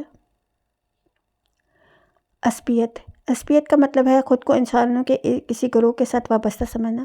اگر دیکھا جائے تو یہ ایک فطری جذبہ ہے اور اس کی بدولت ہی معاشرہ وجود میں آتا ہے۔ انسان ہمیشہ خود کو کسی خاندان، برادری، قبیلے، شہر، علاقے، ملک یا مذہب سے وابستہ سمجھتا ہے اور اپنے گروہ کے لیے خدمات سر انجام دینے کی کوشش کرتا ہے۔ ابن خلدون کے مطابق قوموں کی تشکیل کی بنیادی عصبیت ہوتی ہے۔ قرآن مجید میں اللہ تعالیٰ نے انسان کے اس جذبے کو تسلیم کیا ہے اور اس کے بارے میں ہدایت بھی دی ہے۔ سورہ حجرات: اے لوگوں، ہم نے تمہیں ایک مرد اور ایک عورت سے پیدا کیا اور تمہیں خاندان اور قبائل بنا دیا تاکہ تم ایک دوسرے سے تعارف حاصل کر سکو۔ بے شک اللہ کے نزدیک عزت والا وہی ہے جو پرہیزگار ہے۔ بے شک اللہ تعالیٰ ہر چیز کو جاننے والا اور باخبر ہے۔ عصبیت کا جذبہ اگرچہ حدود میں رہے تو اس کی برکت سے انسان اجتماعی زندگی گزارنے کے قابل ہوتا ہے، لیکن اگر وہ اسے بڑھا کر تعصب کی شکل دے لے تو معاشرتی گروہوں کو حقیر سمجھنے لگے تو یہی جذبہ اس کے لیے مصیبت بن جاتا ہے۔ اگر ہم اپنے معاشرے کا جائزہ لیں تو اس میں طرح طرح کے تعصبات پائے جاتے ہیں۔ لوگ عموماً اپنے نسب پر فخر کرتے ہیں، دوسری ذاتوں کو حقیر سمجھتے ہیں۔ ظاہر ہے یہ تصور برصغیر کے مسلمانوں میں نسل پرست اقوام سے آیا ہے۔ اس تصور کی بنیاد پر بعض دوسری لوگوں میں شادیاں نہیں کرتے۔ لوگ یہ بھول جاتے ہیں کہ رسول پاک صلی اللہ علیہ وسلم نے اپنی تینوں بیٹوں کی شادیاں غیر سادات میں کی۔ اسی طرح سیدنا علی، حضرت حسن اور حضرت حسین نے بھی اپنی بہت سی بیٹیوں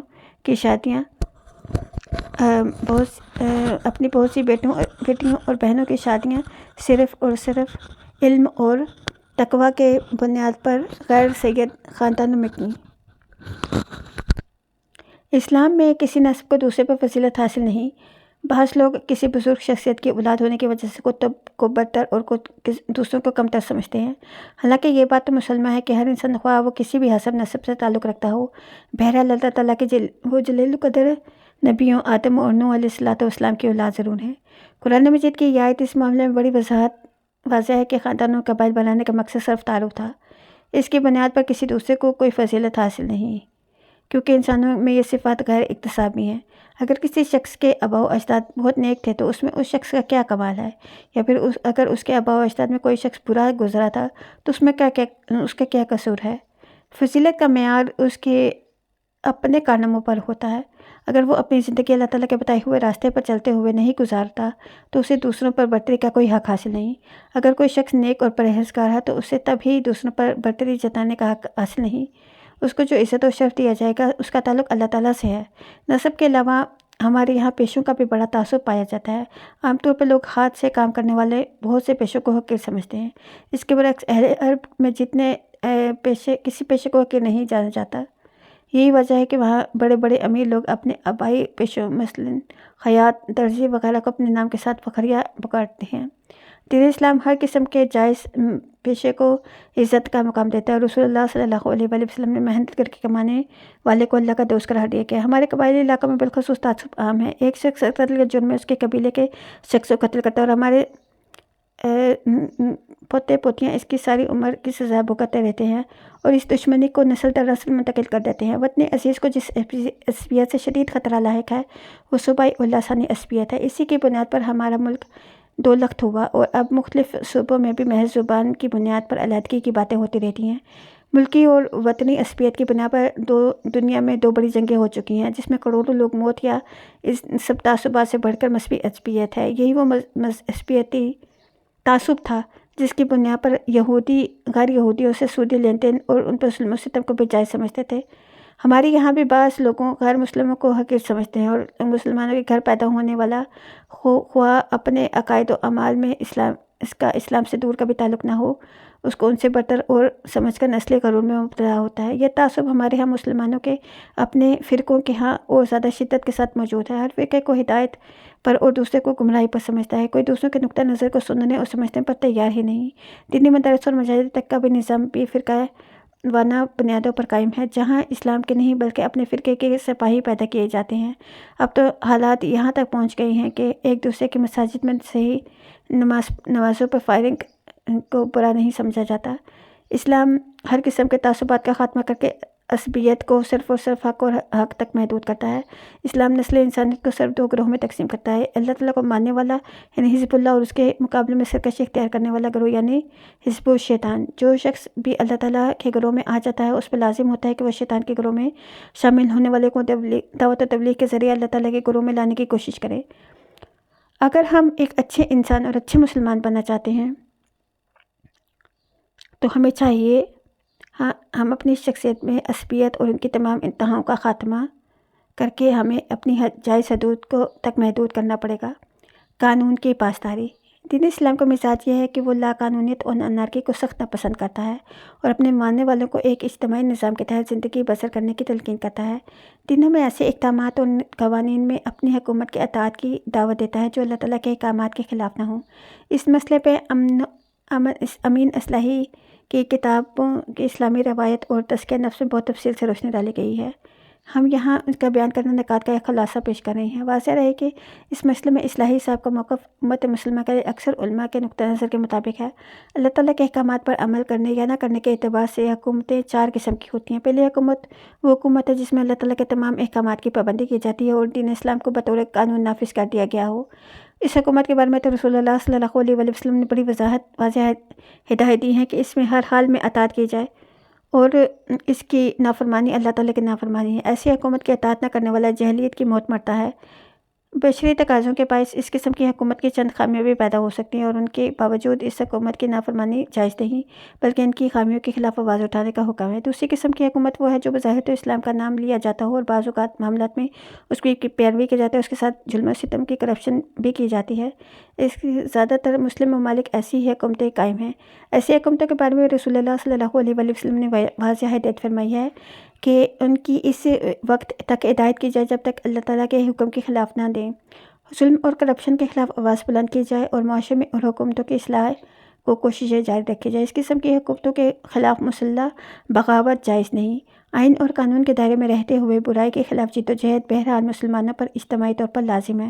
تیسری قسم کی حکومت غیر مسلموں کی حکومت ہے، جہاں مسلمانوں کو اپنے دین اور پرسنل لاء کے بارے میں مکمل آزادی ہو۔ اگر ایک مسلمان کے پاس یہ آپشن موجود ہے کہ وہ وہاں سے ہجرت کر کے کسی ایسے ملک میں زندگی بسر کر سکتا ہے جہاں اسے اسلامی ماحول میسر ہو، تب تو ٹھیک ہے، ورنہ وہ اسی معاشرے میں رہتے ہوئے اپنے دین پر عمل کر کے دنیاوی معاملات میں حکومت کی اطاعت بھی کرے۔ ایسی حکومت کے خلاف بھی مسلح بغاوت درست نہیں۔ یہ ایسا ہی ہے کہ کسی والدین غیر مسلم ہو تو اس پہ لازم ہے کہ وہ ان کے ساتھ عدل و احسان کا سلوک جاری رکھے، ہاں دین کے معاملے میں ان کی مداخلت گوارا نہ کرے۔ موجودہ دور میں مغربی ممالک کی حکومتیں اس کی مثال ہیں۔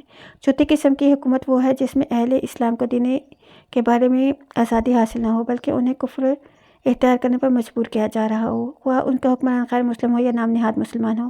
ماضی قریب کا سوویت یونین ایسی طرز حکومت کی مثالیں ہیں جہاں دین کے نام پر عمل کرنے والوں کو مجبور کیا گیا کہ وہ اپنے دین کو ترک کر دیں۔ ایسی صورت میں مسلمانوں کے سامنے تین راستے ہیں: ایک ہجرت، دوسرے مسلح جدوجہد اور تیسرے صبر۔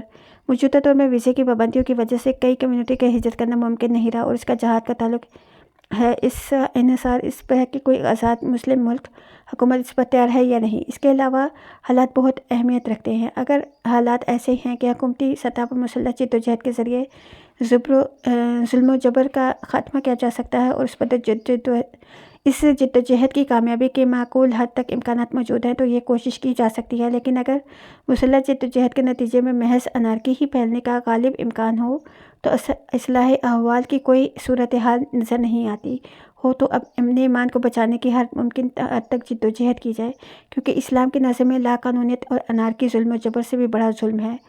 لا قانونیت اور انارکی کے نتیجے میں ایک محدود پیمانے پر ہونے والے ظلم و جبر وسیع پیمانے پر پھیل جاتا ہے اور پھر ہر کوئی اپنی اپنی طاقت کے مطابق اس بہتی گنگا میں ہاتھ دھونے لگ جاتا ہے۔ عام لوگوں کی بدولت بدمعاش قبضہ کر لیتے ہیں، خواتین کی عزتیں محفوظ نہیں رہتی اور جرائم پیشہ منظم ہو جاتے ہیں۔ موجودہ حالات میں افغانستان اور صومالیہ اس کی بدترین مثالیں ہیں، جہاں کسی کی مال، عزت اور جان محفوظ نہیں۔ صبر کر کے اور معاشرے سے الگ تھلگ ہو کر اپنے ایمان کو بچانے کی خوبصورت مثال اصحاب کہف کی ہے، جو اپنے دین بچانے کے لیے شہر سے باہر غار میں چلے گئے۔ اللہ تعالیٰ نے ان کی اس کوشش کی بہت تعریف کی ہے۔ اگر ہم پاکستان کے حالات پر غور کریں تو ہمارے ملک دوسرے قسم کی حکومت قائم ہے۔ یہاں ہمیں انفرادی طور پر دین پر عمل کرنے کی آزادی حاصل ہے، لیکن اجتماعی نظام حکومت اور بہت سی خرابیاں موجود ہیں۔ ان حالات میں گرچہ ہمارے لیے یہ درست نہیں کہ ہم حکومت سے محاذرائی کی پالیسی اختیار کریں، لیکن ہمارے معاشرے اور حکومت کی خرابیاں اقتدار کی تنقید کی اصلاح جدوجہد بحیثیت قوم ہم پر ایک لازم ہے کہ یہ اللہ تعالیٰ کی ایک ہم پر بہت بڑی نعمت ہے کہ ہمارے ملک میں ان کام پر کوئی پابندی نہیں اور ہم کھل کر یہ کام کر سکتے ہیں۔ صرف اس بات کا خیال رکھنا ضروری ہے کہ جذبات کے جوش میں خواہ مخواہ کی محاذرائی درست نہیں۔ ہمارے معاشرے میں آزادی سے پہلے اور آزادی کے بعد پچھلے 200 برسوں سے ہمارے سیاسی رہنما بالعموم قانون توڑنے کی ترغیب دے رہے ہیں۔ چونکہ ملک میں اسلام کا نفاذ نہیں ہو سکا، اس لیے ہمارے یہاں سیاسی کارکن سگنل توڑنے اور ٹریفک کی راہ میں رکاوٹیں کھڑی کرنے اور سرکاری نجی املاک کو نقصان پہنچانے میں کوئی کبوت محسوس نہیں کرتے۔ اس طرح کی حرکتوں سے یہ لوگ اسلام کو تو نافذ نہیں کر پاتے اور نہ ہی حکومت کو کوئی نقصان پہنچا پاتے ہیں، لیکن بیچارے عوام الناس کو تنگ ضرور کرتے ہیں اور ان کا معاملے کا کوئی قصور نہیں ہوتا۔ اپنی شخصیت کو بہتر بنانے کے لیے یہ ضروری ہے کہ ہم خود بھی قانون کا احترام کریں اور اگر یہ اللہ تعالیٰ کے احکامات کے خلاف نہ ہو تو اس کی پابندی کریں۔ انارکسٹوں اور دہشت گردوں کے کسی معاشرے میں بھی لوگوں کو اچھی نظر سے نہیں دیکھا جاتا۔ ظاہری شکل و شباہت اور جسمانی صحت۔ انسان کی شخصیت کا اہم پہلو اس کی ظاہری شکل و صورت ہے۔ یہ چیز بھی دوسروں کے ممتاز کرنے پر بہت اہمیت کی حامل ہے۔ خوبصورتی یا بدصورتی انسان کی اپنے بس کی بات نہیں، لیکن جو کچھ اللہ تعالیٰ نے اسے عطا کیا اسے اپنی کوششوں میں اضافہ یا کمی کر سکتا ہے۔ دین اسلام نے جہاں انسان کی باطنی شخصیت کا تذکرہ تطہیر کی بہت احکامات دی ہے، اس کی ظاہری شکل و صحت کو بھی بہت اہمیت دی ہے۔ آپ صلی اللہ علیہ وآلہ وسلم کی سنت کا ایک بہت بڑا حصہ اسی پہلو سے متعلق ہے۔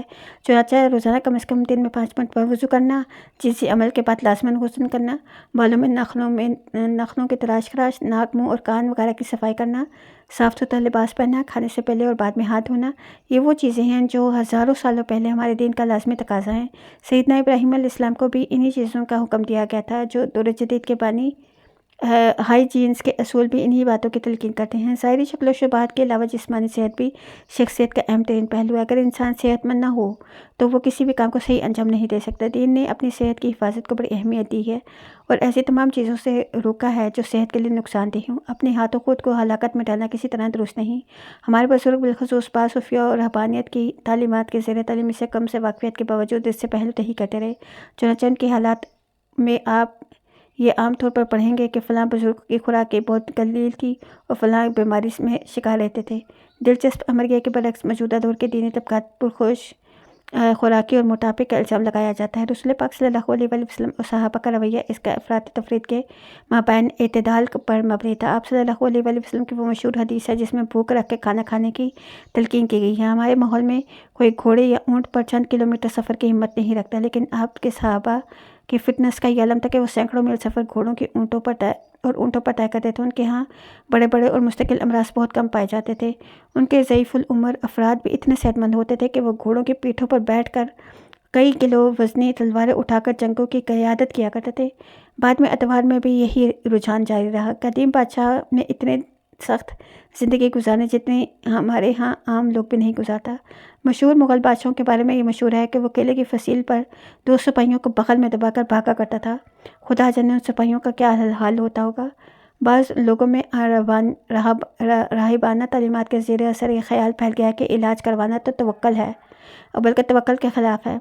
دوسری طرف تمدنی ترقی کی وجہ سے صحت برقرار رہنے کے لیے عوامل بھی ختم ہو گئے اور سستی اور کاہلی کا رجحان پھیلتا چلا گیا۔ یہی وجہ ہے کہ ہماری صحت اب اس معیار کی نہیں رہی۔ اپنی جسمانی صحت کو برقرار رکھنے کے لیے بہترین طریقہ یہ ہے کہ حفظان صحت کے اصولوں پر سختی سے عمل کیا جائے اور خوراک کے معاملے میں افراط و تفریط سے بچا جائے۔ اگر ہو سکے تو جوانی کے دور میں ہی ہر سال ٹیسٹ کرنے کی عادت ڈالی جائے تاکہ بڑی بیماریوں کی تشخیص ابتدائی سٹیج پر ہی کی جا سکے۔ اپنی صحت کے معاملے میں کسی قابل ڈاکٹر سے ہمیشہ مشورہ جاری رکھا جائے۔ اگر خدا نخواستہ کوئی چھوٹی موٹی بیماری لگ جائے تو اس کا فوراً علاج کروایا جائے۔ ان تمام چیزوں کے ساتھ ساتھ ورزش اور اپنی پسند کے مطابق جسمانی کھیلوں کا اہتمام کیا جائے اور جسم کی مشقت کا عادی بنایا جائے۔ ہمارے معاشرے میں زیادہ تر امراض جسمانی درمیانی عمر میں لگنا شروع ہو جاتے ہیں، اس لیے اس عمر میں تمام چیزوں کا خاص خیال رکھنا بہت ضروری ہے۔ اگر انسان اپنی جوانی اور مڈل ایج کو بہت صحت کے ساتھ گزار لے تو وہ بڑھاپے میں اچھی خاصی سہولت ہو جاتی ہے اور بڑے امراض سے وہ محفوظ رہتا ہے۔ چستی کسی فرد کی ظاہری شخصیت کا ایک اہم حصہ اس کا چک و چوبند اور مستعد ہونا بھی ہے۔ بعض لوگ اچھی صحت کے باوجود ڈھیلے اور سست ہوتے ہیں۔ یہ چیز کسی بھی انسان کی شخصیت پر برا اثر ڈالتی ہے اور اسے دوسرے معاملات میں نکما سمجھا جاتا ہے۔ رسول پاک صلی اللہ علیہ وآلہ وسلم سستی اور کسل سے محفوظ رہنے کی دعا مانگا کرتے تھے۔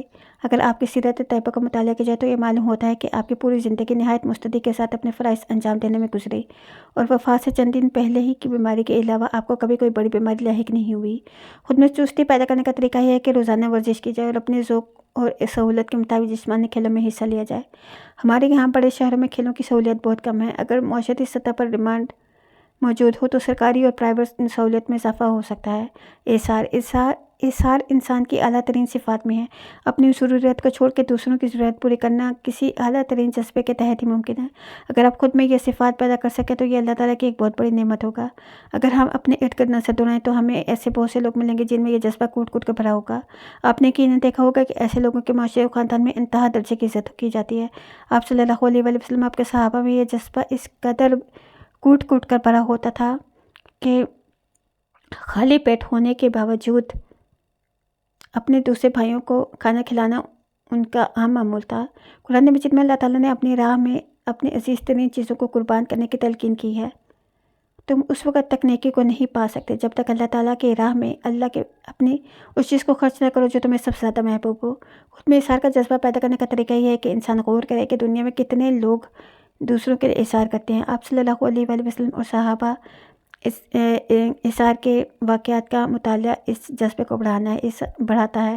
اثار کا لفظی حقیقی لطف تو اس وقت نصیب ہوتا ہے جب انسان کو اس کے عملی طور پر انجام دینا ہوتا ہے۔ کبھی اپنی ضرورت کے چیز اپنے سے زیادہ ضرورت مند کو دے کر دیکھیے، اسے حاصل ہونے والی خوشی کو آپ دلی سکون محسوس کریں گے۔ شروع میں یہ بڑے اثار کی کوشش نہ کیجیے بلکہ چھوٹی چھوٹی چیزوں سے اثار کی آغاز کیجیے۔ جب یہ عادت پختہ ہو جائے تو پھر بڑی بڑی قربانیاں بھی دے دیجیے۔ ان سب معاملات میں اس بات کا خیال رہے کہ یہ صرف اور صرف اللہ تعالیٰ کی رضا کے لیے کیجیے۔ اگر ہم شہرت اور نام و نمود کے لیے کوئی دنیاوی مفاد حاصل کرنے کے اثار کو کیا تو یہ قربانی رائے گاہ جائے گی اور اللہ تعالیٰ کے ہاں کوئی اجر بھی نہیں مل سکے گا۔ احساس سے برتری اور احساس سے کمتری، سپیریٹی اینڈ انفیریٹی کمپلیکس۔ بعض انسان کم ظرف ہوتے ہیں، جب انہیں اللہ تعالیٰ کی طرف سے کوئی نعمت ملتی ہے تو وہ اس پر شکر ادا کرنے کے بجائے اپنی کاوشوں کا نتیجہ سمجھتے ہیں اور اپنی کامیابیوں کے زور میں وہ لوگ خود کو دوسروں سے بہتر سمجھنے لگتے ہیں۔ دوسروں کو حقیر سمجھنا اور ان کے ساتھ اچھا سلوک نہ کرنا ان کی عادت بن جاتی ہے۔ ہمیں اپنے ارد گرد و پیش ایسے بہت سے کردار ملیں گے۔ غرور و تکبر کی بڑی وجوہات مال و دولت، اعلیٰ عہدہ، حسب نسب اور سب سے بڑھ کر علم اور دین شامل ہیں۔ جدید شہری معاشرے میں اب حسب نسب کا غرور نسبتاً کم ہو گیا ہے، لیکن دیہاتی معاشروں میں اس کی وجہ سے امتیازی سلوک آج بھی دیکھا جا سکتا ہے۔ مال اور عہدے کا غرور آج بھی اسی طرح قائم ہے۔ علم اور دینداری کا غرور وہ ہے جس کا شکار سب سے زیادہ لوگ ہوتے ہیں جو دین کی طرف مائل ہوتے ہیں۔ بعض لوگ اہل علم کو دوسروں سے بہتر سمجھ کر انہیں نکارت کے نگاہ سے دیکھتے ہیں اور ہر بات میں جاہل کا لفظ بڑی نفرت اور حقارت سے ادا کرتے ہیں۔ بعض لوگ اپنی عبادت کے زوم میں ساری دنیا کو گناہ گار سمجھتے ہیں اور ڈنڈا لے کر سب کے پیچھے پڑے رہتے ہیں۔ انہیں کافر، مشرک، بدعتی، بے عمل، گستاخ، نہ جانے کیا کیا قرار دیتے رہتے ہیں۔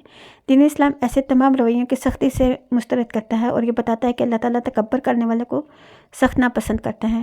بے شک اللہ تعالیٰ تکبر کرنے والوں کو پسند نہیں کرتا۔ جو لوگ زمین پر اترا کر چلتے ہیں ان کے بارے میں ارشاد ہوتا ہے، بے شک زمین پر نہ تو تم زمین کو اترا کر نہ چلو، بے شک نہ تو تم زمین کو پھاڑ سکتے ہو اور نہ ہی پہاڑوں جتنے بلند ہو سکتے ہو۔ احساس برتری یا غرور کے برعکس بعض افراد احساس کمتری کا شکار ہو جاتے ہیں۔ یہ عموماً وہ لوگ ہوتے ہیں جنہیں کسی بڑی ناکامی کا سامنا کرنا پڑتا ہے۔ ایسے والدین جو اپنے بچوں پر بہت زیادہ دباؤ رکھتے ہیں، وہ بچے بالعموم احساس کمتری کا بہت زیادہ مبتلا ہو جاتے ہیں۔ اس مرض کا شکار لوگوں کو عموماً قوت ارادی اور قوت فیصلہ کی کمی ہوتی ہے۔ احساس برتری ہو یا احساس کمتری، یہ دونوں ہی امراض کسی بھی انسان کی شخصیت پر منفی اثر ڈالتے ہیں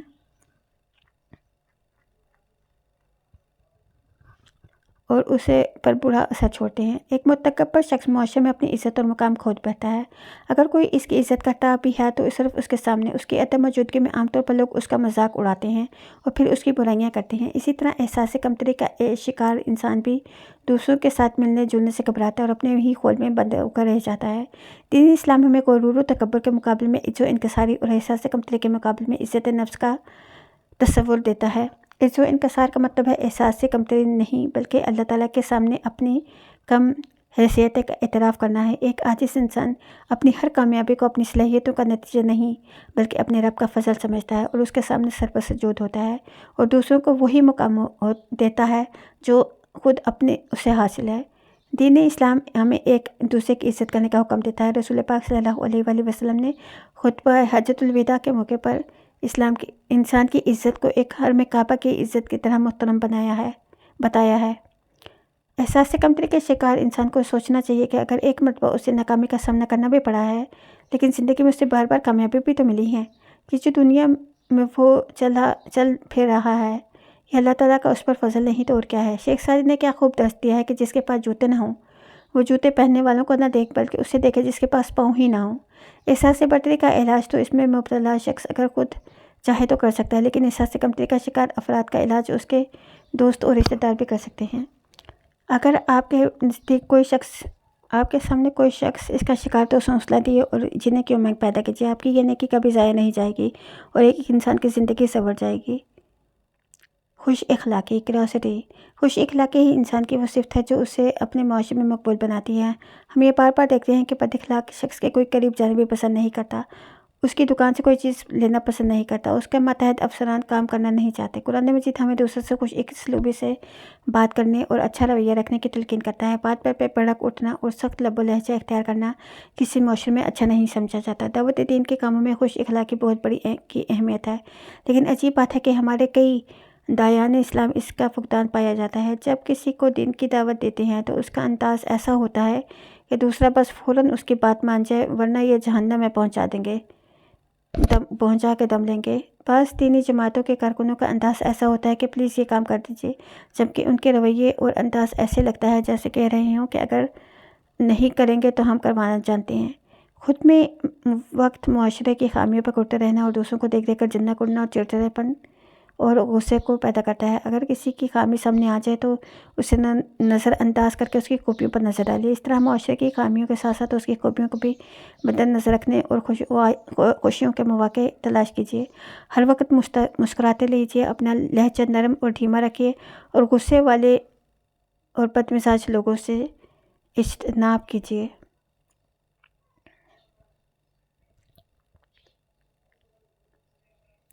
معاملہ فہمی۔ ہمارے ہاں چالاکی اور ہوشیاری کو عموماً منفی مفہوم میں لیا جاتا ہے اور چالاک و ہوشیار آدمی کو اچھا نہیں سمجھا جاتا ہے۔ ذہنی رویے کے برعکس معاشرے میں ہر شخص چالاک و ہوشیار بننے کی کوشش میں مصروف رہتا ہے۔ ہمارے نقطہ نظر کے مطابق ہوشیاری انسان کی ایک مثبت صفت ہے۔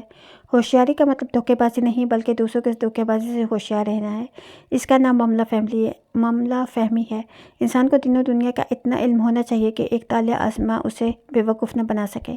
ہمارے معاشرے میں صرف دنیاوی اعتبار سے ہی دھوکے باز لوگ موجود نہیں ہیں بلکہ ایسے لوگ بھی بکثرت پائے جاتے ہیں جو دین کے نام پر لوگوں کو بے وقوف بنا کر اپنا الو سیدھا کرتے ہیں۔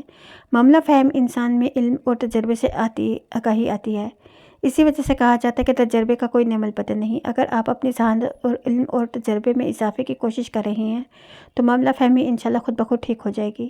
ابتدا میں خاص طور پر دینی معاملات میں دوسروں کے دھوکے بازی سے بچنے کا طریقہ یہ ہے کہ آنکھیں بند کر کے کسی کے پیچھے چلنے کی کوشش نہ کیجیے بلکہ چند مختلف افراد کا مشاہدہ کیجیے، ان کی بات سنیے اور اپنی عقل سے خود فیصلہ کیجیے۔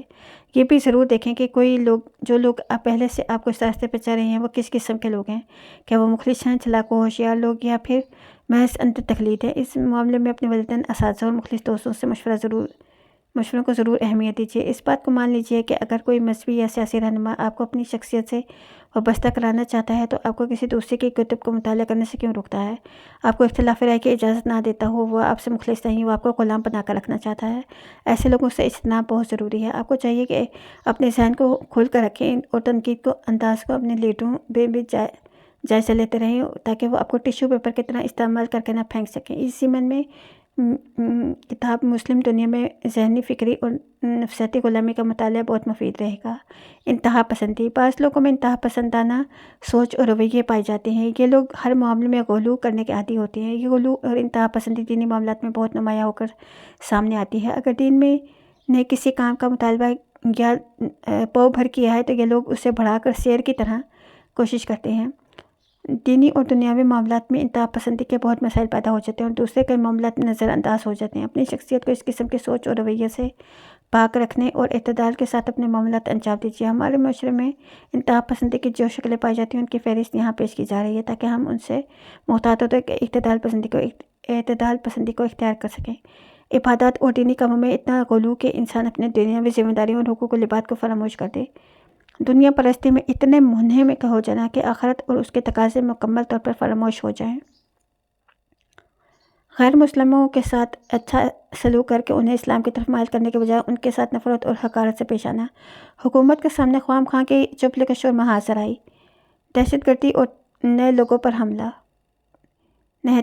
حملہ۔ دوسرے نقطہ نظر کے ساتھ افہام و تفہیم کے رویے کے بجائے طعن و جشنی اور فتوی بازی کا رویہ اختیار کرنا۔ دوسرے فرقے کی مساجد پر حملہ کر کے بے گناہ افراد کو قتل کرنا۔ مختلف میلے بہانوں سے دوسروں پر ظلم و ستم کرنا اور ان کے حقوق ادا نہ کرنا۔ ابلاغ کی صلاحیت، کمیونیکیشن اسکل۔ انسان معاشرے کی صورت میں زندگی گزارتا ہے اور یہ اس کی بنیادی ضرورت ہے کہ وہ اپنے خیالات و نظریات و خواہشات و ضروریات سے دوسروں کو آگاہ کرے۔ ان خصوصیات کو ابلاغ، کمیونیکیشن کی صلاحیت کہتے ہیں۔ بعض افراد میں یہ صلاحیت دوسروں کی نسبت زیادہ پائی جاتی ہے۔ ابلاغ بالعموم تین قسم کے ہوتے ہیں: اورل، تحریری، ریٹن اور غیر لفظی، نان وربل۔ ان تینوں قسم کی صلاحیتوں کو بہتر بنایا جا سکتا ہے۔ اس موضوع پر ہم اپنی تحریر کی دعوت کا کام کیسے کیا میں تفصیلی بحث ہے۔ ان صلاحیتوں کو اہل مغرب نے بہت کام کیا، اعلیٰ درجے کے کورسز بھی پیش کیے ہیں اور ان کی ویڈیوز اور معاونات بھی موجود ہیں۔ ملک بھر میں ایسے بہت سے ادارے بھی کھل چکے ہیں جن میں ایسے کورسز کروائے جاتے ہیں جو کہ کسی بھی شخص کی ان صلاحیتوں کو بہتر بناتے ہیں۔ ان سب چیزوں میں سے بھرپور فائدہ اٹھایا جا سکتا ہے۔ خطرات کے بارے میں رویہ، رسک ایپیٹائٹ۔ بعض انسان فطری طور پر خطرات کو پسند کرتے ہیں اور اپنے ذاتی اور کاروباری معاملات میں رسک اٹھانے سے گریز نہیں کرتے۔ اس کے برعکس بعض لوگ انتہائی محتاط طبیعت کے مالک ہوتے ہیں، ہر قدم پھونک پھونک کر اٹھاتے ہیں۔ دنیا کا کوئی بھی کام رسک لیے اٹھائے بغیر ممکن نہیں۔ اگر ہم اپنے گھر سے باہر قدم رکھتے ہیں تو بھی جان جانے کا خطرہ ہو جاتا ہے۔ خطرات مول لینے کے بارے میں بہت سے لوگ میں افراط و تفریط کے رویے پائے جاتے ہیں۔ بعض لوگ تو کھیل کھیل میں اپنی جان کو خطرے میں ڈال دیتے ہیں اور ایسا کھیل کھیل جاتے ہیں جس میں جان جانے کا بھی امکان بہت زیادہ ہوتا ہے۔ اس قسم کے لوگ مغرب کے میں بہت زیادہ پائے جاتے ہیں۔ اس کے برعکس ہمارے بہت لوگ زیادہ محتاط ہوتے ہیں اور اپنی زندگی کو عذاب بنا لیتے ہیں۔ جیسا کہ ایک صاحب کے بارے میں مشہور ہے کہ وہ اس ڈر سے بھی کبھی چھت کے پنکھے کے نیچے نہیں لیٹے کہ کہیں پنکھا ان کے اوپر نہ گر جائے۔ وہ کبھی ہوائی جہاز پہ سفر نہیں کرتے کہ کہیں کریش نہ ہو جائے۔ خطرات کے بارے میں صحیح طرز عمل یہ ہے کہ ایک مناسب حد تک اس کا ضرور رسک لیا جائے اور اپنی زندگی گزاری جائے۔ جن حضرات کا امکان زیادہ ہو ان سے بچاؤ کی مناسب تدابیر بھی کی جائیں اور مناسب حد تک احتیاط بھی کی جائے۔ بعض اوقات خطرہ انسان کی اپنی پیداوار بھی ہوتا ہے۔ اس کی بڑی وجہ مثال جوا ہے۔ اس خطرے کی نتیجے میں انسان بہت بڑی رقم سے محروم ہو جاتا ہے اور دوسرا اس کا حقدار بن جاتا ہے، لیکن معاشرے کو اس کا کوئی فائدہ نہیں ہوتا۔ قدرتی خطرات سے بچنا تو انسان کے لیے نہیں کہ بس میں نہیں، لیکن اس قسم کے مصنوعی خطرات سے بچا جا سکتا ہے۔ یہی وجہ کہ ہمارے دین نے جوئے کو ایک گناہ قرار دیا ہے۔ اس کے برعکس صنعت اور تجارت میں ترقی قدرتی نوعیت کا رزق ہوتا ہے جو انسان اپنے اختیار میں نہیں ہوتا۔ اس کے نتیجے میں معاشرے میں بہت سے فوائد بھی پہنچتے ہیں۔ یہی وجہ ہے کہ دین میں تجارت کو حلال اور جوئے کو حرام قرار دیا گیا ہے۔ پسندیدگی اور ناپسندیدگی، لائک اور ڈس لائک۔ ہر انسان کسی شخص، چیز، نظریہ یا کردار کو پسند یا ناپسند کرتا ہے اور اس کا وقتاً فوقتاً اظہار بھی کرتا رہتا ہے۔ کھانے پینے کی اشیاء سے لے کر نظریات اور رویوں سے لے کر دوسرے افراد کے ساتھ اس کی پسند اور ناپسند کے دائرے میں داخل ہوتے ہیں۔ دین نے اس سلسلے میں کوئی پابندی عائد نہیں کی کہ آپ کی پسند خاص چیز یا پسند کریں یا نہ کریں۔ ایسا ضرور ہے کہ اللہ تعالیٰ اور اس کے رسول کو بعض باتیں پسند ہیں اور بعض نہیں۔ اللہ تعالیٰ کی پسندیدہ چیزیں نیکی کے افعال ہیں اور ناپسندیدہ چیزوں میں کفر اور گناہ کے کام شامل ہیں۔ ایک بندہ مومن کو چاہیے کہ وہ ہر معاملے میں اللہ کے اور وباغت فی اللہ کا مظاہرہ کرے، اس میں کوئی کمپرومائز نہ کرے۔ جن چیزوں کے بارے میں اللہ تعالیٰ نے حکم نہ دیے وہ مباح نہیں ہیں اور اپنے ذوق و طبع اور پسند و پسند سے کام لے کر اپنے لیے چیزوں اور دوستوں کے نظریات و افکار کا انتخاب کر سکتا ہے۔ اس بات کا خیال رکھنا چاہیے کہ اگر ہماری پسند اور ناپسند معاشرے کی پسند اور ناپسند کے معیارات کے متضاد ہیں تو آپ کے لیے زندگی تنگ ہو سکتی ہے۔ ہمارے شہری معاشرے میں ایک خاص طرز کے لباس کا رواج ہے۔ اگر ہم یہاں دیہاتی لباس پہن کر پھریں گے تو ہماری شخصیت میں عجیب و غریب امیج سامنے آئے گا۔ اسی طرح یہ دیہی معاشرے میں شہری لباس خام خواہ کے تضاد پیدا کر دے گا۔ جہاں اللہ تعالیٰ کی نافرمانی نہیں ہوتی وہاں بلا وجہ معاشرے سے ٹکراؤ کی پالیسی درست نہیں۔ جذبات و احساسات کے اظہار کا طریقہ۔ جذبات و احساسات کا اظہار ہر انسان کا فطری حق ہے۔ ہر شخص کے جس طریقے سے اپنے جذبات کا اظہار کرتا ہے وہ اس کی شخصیت کا حصہ بن جاتا ہے۔ بعض لوگ خوشی سے مواقع پر آپے سے باہر ہو جاتے ہیں اور بعض لوگ پروقار طریقے سے خوشی مناتے ہیں۔ اس طرح غمی کے موقع پر بہت سے لوگ جزا و قضا اور بین شروع کر دیتے ہیں اور دوسری قسم کے لوگ اس پر صبر سے کام لیتے ہیں۔ اسی طرح حیرت اور غصے اور دیگر جذبات پر کے اظہار ہر انسان مختلف طریقے سے کرنا چاہتا ہے۔ اس پر ہم صبر و شکر کے تحت کافی بحث کر چکے ہیں۔ یہاں صرف اتنا کہنا کافی ہوگا کہ جذبات کے موقع پر اب خود کو کنٹرول کرنا چاہیے اور پروقار طریقے سے اپنے جذبات کا اظہار کرنا چاہیے۔ غیبت سے مراد یہ ہے کہ کسی بھی شخص کی عدم موجودگی میں اس کے عیوب بیان کیے جائیں۔ یہ وہ برائی ہے جو ہمارے معاشرے کی رگوں میں سرایت کی ہوئی ہے۔ دین میں اس بات کو سخت ناپسند کیا گیا ہے۔ کسی کے عیوب کو اچھالنا یا معاشرے میں اسے جو مقام حاصل ہے اسے اس سے گرانے کی کوشش کی جائے، اس کی برائی کا اندازہ اس سے لگایا جا سکتا ہے کہ قرآن مجید نے اسے اپنے مردہ بھائی کا گوشت کھانے کے مترادف قرار دیا ہے۔ ہماری غیبت کی عادت دوسروں کی ذاتیات میں دلچسپی اور تجسس سے جنم لیتی ہے۔ اگر ہم اس بری عادت سے نجات حاصل کرنا چاہتے ہیں تو ہمیں اس تجسس کو ختم کرنا ہوگا۔ اگر ہم اپنی شخصیت کو اچھا بنانا چاہتے ہیں تو اس کے لیے یہ طے کرنا ضروری ہے کہ کسی کے معاملات میں ہم دخل نہیں دیں گے۔ غیبت کے اصول سے استثناء کی صرف ایک صورت ہے اور وہ یہ ہے کہ اگر ہمیں یہ علم ہو جائے کہ کوئی شخص کسی دوسرے کا نقصان پہنچانے کی کوشش میں ہے تو اس کے بارے میں اسے آگاہ کر دیں، اس میں کوئی حرج نہیں۔ اسی طرح جو لوگ معاشرے میں کسی اہم ذمہ داری پر فائز ہیں لیکن اس کا ناجائز استعمال کریں تو ان کی برائی کرنا غیبت نہیں بلکہ پورے معاشرے میں ان کے شر سے محفوظ رکھنا ہے۔ جوش اور ولولہ، انتھوزیازم۔ کسی بھی کام کو کرنے کے بارے میں جوش اور ولولہ ایک لازمی جزو ہے۔ اس کے بغیر کوئی کام پایہ تکمیل تک نہیں پہنچ سکتا۔ ہر نیک اور سفید کام کے لیے ہمارے معاشرے میں جوش و ولولہ ہونا چاہیے اور دوسروں کے لیے بھی اندر پیدا کرنا چاہیے۔ اسی طرح برائی اور فحش کاموں میں ہر قسم کے جوش اور جذبے سے اجتناب کرنا چاہیے۔ جوش کا ایک منفی پہلو بھی بے راہ روی ہے، اور وہ بعض لوگ جوش اور تمام حدود کو پار کر جاتے ہیں اور کسی اور چیز کو پرواہ نہیں کرتے۔ اس کی مثال یہ ہے کہ کئی لوگوں نے اللہ تعالیٰ سے قربت حاصل کرنے کے جوش میں دنیا ہی چھوڑ دی اور جنگلوں میں نکل گئے۔ ان منفی پہلو سے اجتناب کرنا چاہیے۔ جوش کے بارے میں ایک اور بات یہ بھی ہے کہ بعض لوگ جوش میں کوئی کام شروع کر دیتے ہیں اور دوسرے ہی پہلو ان کی پرواہ نہیں کرتے، لیکن کچھ ہی عرصے بعد جب ان کا جوش ٹھنڈا پڑ جاتا ہے تو وہ بالکل ہی اس سے اچاٹ ہو جاتے ہیں۔ اس کے نتیجے میں ان کی شخصیت کے دوسرے پہ اعتبار اٹھ جاتا ہے اور اس تجربے کے باعث دوسرے لوگوں کی انہیں اہمیت بہت کم دیتے ہیں۔ جب بھی ہم کسی کام کا جوش سوار ہو تو شروع کرنے سے قبل اس کے تمام مثبت اور منفی پہلوؤں کا جائزہ لینا ضروری ہے، اور جب اسے شروع کر لیں تو پھر اسے استقامت کے ساتھ عمل مکمل کرنا چاہیے۔ خود آگاہی اپنی شخصیت کی تعمیر کے لیے یہ ضروری ہے کہ انسان کی شخصیت اپنی شخصیت کے تمام پہلوؤں سے آگاہی رکھتا ہو۔ ماہرین نے اپنی ذات کی شخصی تجزیے کے بہت سے طریقے وضع کیے ہیں۔ یہاں پر ہم صرف ایک طریقہ جان رہے ہیں جو ہمارے خیال میں زیادہ مفید ہے۔ SWOT انالیسس کہا جاتا ہے۔ اس میں S strength, W weakness, O opportunities اور T تھریٹ کے مختلف طریقے ہیں۔ عمومی طور پر کاروباری اور قریبی معیاد لرننگ میں یہ طریقے اپنائے جاتے ہیں۔ ہمارے خیال میں یہ تجزیہ اپنی ذات و شخصیت کے تعمیر میں اس طرح کارآمد ہے جس طرح کاروباری اداروں کے لیے مفید ہے۔ اس تجزیے کے پہلے دو عوامل کا تعلق انسان کی اپنی شخصیت سے۔ اسٹرینتھ اس کی شخصیت کے مضبوط پہلو اور ویکنس اس کی کمزوری کے پہلو ہیں۔ باقی وہ عوامل کا تعلق اس کے ماحول سے ہے۔ اپرچونٹیز اس کا تعلق اس کے ماحول میں موجود ایسی چیزوں سے ہے جو اس کی شخصیت کی تعمیر میں معاون ثابت ہو سکتی ہیں، جبکہ تھریٹس سے مراد وہ خطرات ہیں جو اس کی شخصیت کے تعمیر کے پروگرام میں رکاوٹ بن سکتے ہیں۔ ذیل میں ایک چارٹ دیا جا رہا ہے جس میں اس تحریر کردہ بیان کردہ شخصیت کے تمام پہلوؤں کی ایک فہرست دی گئی ہے اور اس میں ہر پہلو کا SWOT انالیسس بھی کیا گیا ہے۔ اس مقصد کے لیے بطور مثال ایک عام سے انسان کو فرضی شخصیت کا تجزیہ پیش کیا جا رہا ہے۔ آپ سے گزارش ہے کہ کبھی تنہائی میں بیٹھ کر اس طرح کا ایک چارٹ بنائیے اور اپنی شخصیت کی مکمل کیجیے۔ اس بات کا خیال رکھیے کہ اس تجزیے کے زیادہ سے زیادہ حقیقت کے قریب ہو اور کسی معاملے میں خود کو اپنی حقیقی صلاحیت سے زیادہ یا کم ظاہر نہ کیجیے، اور ورنہ آپ بہت سے مسائل کا شکار ہو سکتے ہیں۔ اس کے بعد اپنے والدین، اساتذہ، قریبی دوستوں سے اپنی شخصیت کے مختلف پہلوؤں کے بارے میں رائے حاصل کیجیے اور انہیں اپنے طرز کے ایک چارٹ درج کیجیے۔ اپنی شخصیت کے بارے میں اپنی رائے کا موازنہ ان کی آراء سے کیجیے اور اس کے فوائد حاصل ہوں گے جو آپ کی شخصیت کے ان پہلوؤں سے آگاہی حاصل ہوگی جن پر آپ کی اپنی توجہ نہیں ہوگی اور دوسروں کے ذہن میں اس کا اندازہ ہوگا۔ چارٹ اس طرح سے ہے: شخصیت کا پہلو، مثبت پہلو، کمزور پہلو، مواقع اور خطرات۔ ان میں ذہانت، ذہنی پختگی، علمی سطح، ابلاغ کی صلاحیت،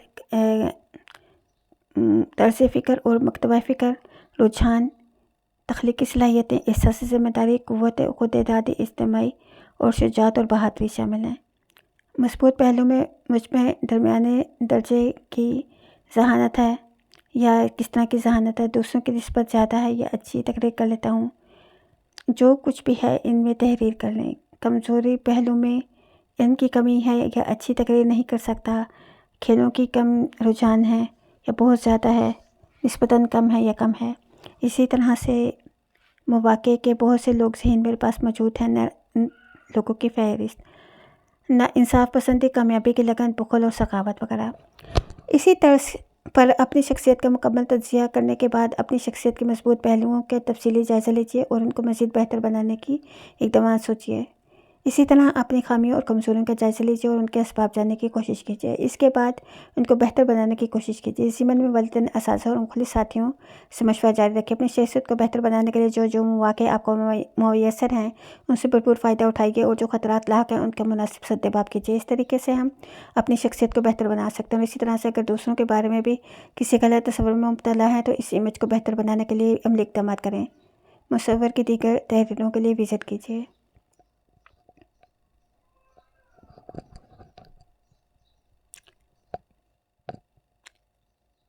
اقوال صوفیہ سے چند اقوال۔ فرمایا اے درویش، جس نے سعادت حاصل کی ہے وہ خدمت سے کی، کیونکہ دین و دنیا کی نعمت مشائخ اور پیروں کی خدمت کرنے سے حاصل ہوتی ہے۔ فرمایا اپنے والدین کی رضامندی سب کام پر مقدم رکھنا اولاد کی سعادت مندی ہے۔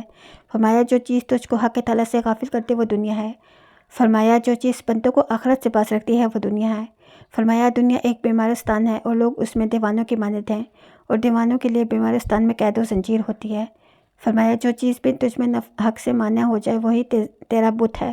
ایک بزرگ دنیا دریا ہے اور اس کا کنارہ آخرت ہے، اور اس کی کشتی تقویٰ اور تمام آدمی مسافر ہیں۔ فرمایا دنیا کو تن کے لیے چننا چاہیے اور آخرت کو اپنے دل کے لیے اور آخرت کو دل کے لیے۔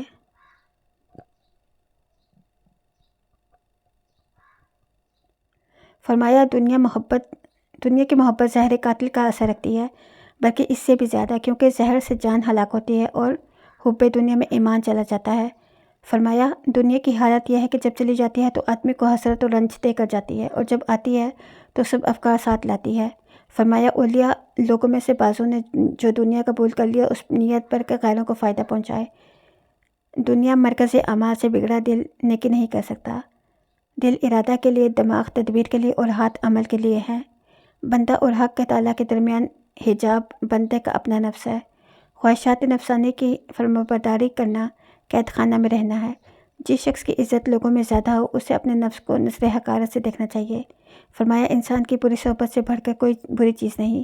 فرمایا برے لوگوں کی صحبت نیک لوگوں کی صحبت لوگوں کے ساتھ بدگمانی پیدا کر دیتی ہے، اور نیک لوگوں کی صحبت بدوں کے ساتھ بھی حسن ظن کو پیدا کر دیتی ہے۔ فرمایا اصلاح خیالات بجز شیخ کامل کی صحبت کے میسر نہیں ہوتی۔ فرمایا عادت اللہ کی یہی ہے کہ استفادہ خاص بندوں سے ہوتا ہے۔ فرمایا تم اپنے شیخ سے اس وقت تک نفع حاصل نہیں کر سکتا جب تک تمہارا اعتقاد ان کے متعلق سب سے زیادہ نہ ہو۔ فرمایا جاننا چاہیے کہ مقصود حق تعالیٰ ہے اور پیر حق تعالیٰ کی جانب تک پہنچنے کا ایک وسیلہ ہے۔ فرمایا سب سے ضروری چیز جس کا عقائد درست کرنا ہے اور وہی ہی راس العبادات ہے کہ اس کے بغیر کوئی صحیح نہیں ہے۔ فرمایا جس کے پس مخلص میں ریا نہیں ہو سکتی۔ فرمایا اپنے اخلاص پر خود نظر کرنا ملامت اپنے اخلاص کے غیر مکمل ہونے کی طرح ہے، اور یہ اخلاص محتاج اخلاص ہوگا۔ فرمایا خلوص یہ ہے کہ ہر وقت اور ہر حال میں خالق کو دیکھے۔ تواضع یہ ہے کہ تم حق کو قبول کر لو، چاہے وہ کسی جاہل کی زبان سے ہو یا لڑکی کی زبان سے۔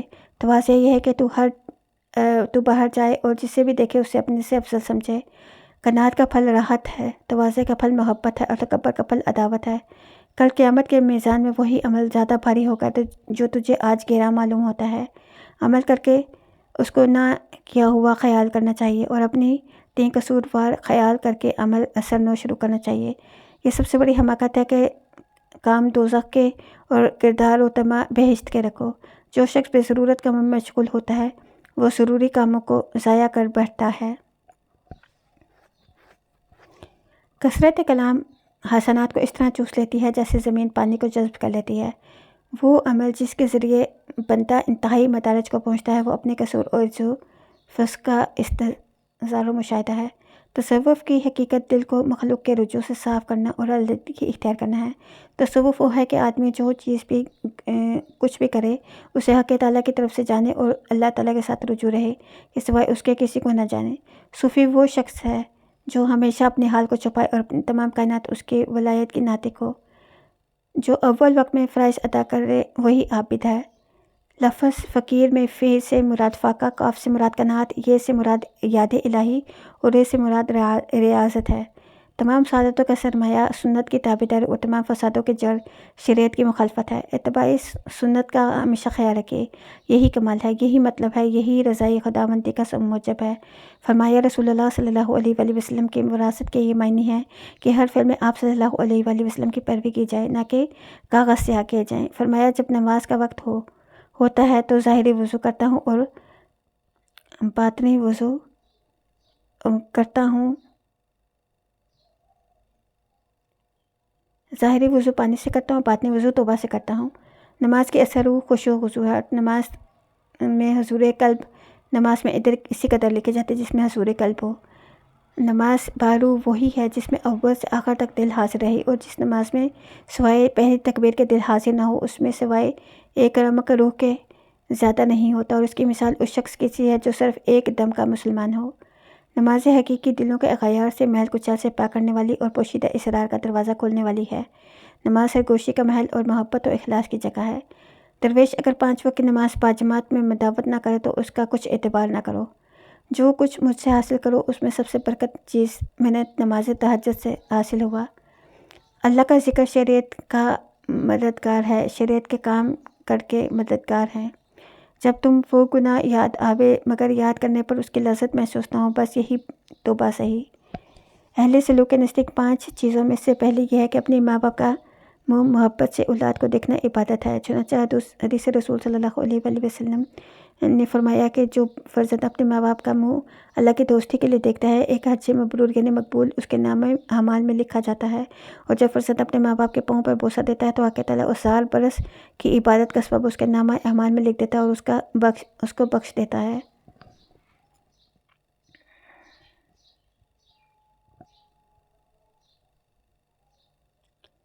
ابو ذہیب رحمۃ اللہ علیہ کے بیٹے فوت ہوئے تو انہوں نے ایک مرتبہ ایسے مرثیہ پڑھا جس سے دنیا خاموش رہے۔ علماء اسے حیران ہیں اور تاریخ نے اسے استقبال کیا۔ اپنے سخت ترین برتن میں ٹھنڈک پیدا کیجیے تاکہ آپ اس سے پھول، گلاب اور چنبیلی نکالیں۔ ہو سکتا ہے جس چیز کو آپ ناپسند کریں وہ آپ کے حق میں بہتر ہو۔ اسما بنت امیس رضی اللہ تعالیٰ فرماتے ہیں کہ مجھے رسول اللہ صلی اللہ علیہ وآلہ وسلم نے فرمایا کہ میں تجھے ایسے کلمات نہ سکھاؤں جو مصیبت کے وقت پڑھا کرے۔ وہ کلمات یہ ہیں: اللہ اللہ رب لا اشرک بہ شیئا، اللہ تعالیٰ میرا رب ہے، اللہ تعالیٰ کے ساتھ کسی کو شریک نہیں کرتا۔ کچھ چیزیں دل کی تاریکی پر دل بادل چڑھا دیتی ہیں، اور جب بندہ اپنے رب کی طرف رجوع کرتا ہے اور اپنا معاملہ اللہ کے حوالے کرتا ہے اور مخلوق میں سے کسی کو شریک کے بغیر اپنے اللہ کو سامنے ڈال دیتا ہے تو اللہ تعالیٰ اس کے بادل کو ختم کر دیتے ہیں، اور اگر کوئی غافل دل کے ساتھ اس جملوں کو کہے تو ہائے اس کے لیے اس میں کچھ بھی نہیں۔ صحابہ کی زندگی تا قیامت امت کے لیے مشعل راہ ہے۔ عقل مند جو دنیا کو اس سے پہلے چھوڑ دے کہ دنیا اس کو چھوڑے۔ شیطان کو زیر کرنے کا نسخہ ذکر اللہ کی کثرت اور اتباع شریعت۔ خندہ پیشانی سے ملنا نیکی ہے۔ پروردگار عالم فیاض ہے اور فیاضی کو پسند کرتا ہے۔ دل کی دھڑکن انسان کی زندگی، اس کی اصلاح ایمانی زندگی کی علامت ہے۔ رمضان کی حقیقی قدر یہی ہے کہ گناہوں سے بچا جائے۔ اپنی اصلاح کے لیے مرشد کے عمل کی صحبت فرض عین ہے۔ نفس و شیطان کے چنگل سے نکل جانے والا آزاد ہے، خواہ وہ جیل ہی میں ہو۔ اللہ والوں کی باتیں پڑھنا اور سننا ان کے مجالس اور صحبت میں بدل ہیں۔ دوسروں کی راحت کا خیال رکھنا لازم اور ان کی تکلیف سے بچانا فرض ہے۔ کہہ دو دروازہ اے رب کیسا یہ دروازہ ہے اے محمد تیرا، یہ تو دستک کے ارادے سے ہی کھل جاتا ہے۔ اہل مجلس کی بیٹھا کرو باعزت ہونا ہے۔ اپنی اپنی نیکیاں اور دوسروں کی برائیاں بھول جانا بہترین یادداشت ہے۔ گناہوں کے ماحول میں خود کو بچانا بھی جہاد ہے۔ کوئی بات دل میں کھٹکے تو دل سے پوچھو کہ وہ بہترین مفتی ہے۔ سب سے بڑا وظیفہ گناہوں سے بچنا ہے جو ولی اللہ بنا دیتا ہے۔ دنیا میں جنت کی ہی ہے کہ میاں بیوی نیک ہوں اور ایک ہوں۔ صلہ رحمی ایک صفت ہے جس کی اولین مستحق آپ کی اولاد ہے۔ بچوں کی تربیت دینی تربیت کریے تاکہ گھروں خوشیوں کا گہوارہ بن سکے۔ ہر نئے زمانے میں قرآن کی حقیقت آشکارا ہوتی رہے گی۔ حدیث کے بغیر قرآن کا سمجھنا ناممکن ہے۔ تقدیر پر ایمان رکھنا سب افکار اور غموم کو دور کر دیتا ہے۔ زیادہ بولنے سے بڑھ کر انسان کے لیے کوئی بری چیز نہیں۔ مجلس میں بیٹھنے کا معزز طریقہ یہ ہے کہ قبلہ منہ ہو کر بیٹھا جائے۔ دنیا مومن کے لیے قید خانہ اور کافر کے لیے جنت ہے۔ رہو بھائیوں کی طرح، معاملہ کرو اجنبیوں کی طرح۔ اے لوگو اللہ سے ڈرو اور طلب رزق میں اعتدال سے کام لو۔ سفید کپڑے پہنا کرو اس لیے کہ وہ زیادہ پاکیزہ اور اچھے ہوتے ہیں۔ آنکھ کی قدر نابینا سے اور آزادی کی قدر کسی غلام سے پوچھو۔ ماں کے پاس رہو کیونکہ جنت اس کے پاؤں تلے ہے۔ اخلاص کے بغیر بڑے سے بڑا عمل بیکار ہے۔ تقویٰ کے بعد مومن کے لیے کوئی چیز نیکی سے بہتر نہیں۔ لوگوں کے ساتھ بدگمانی سے بچو۔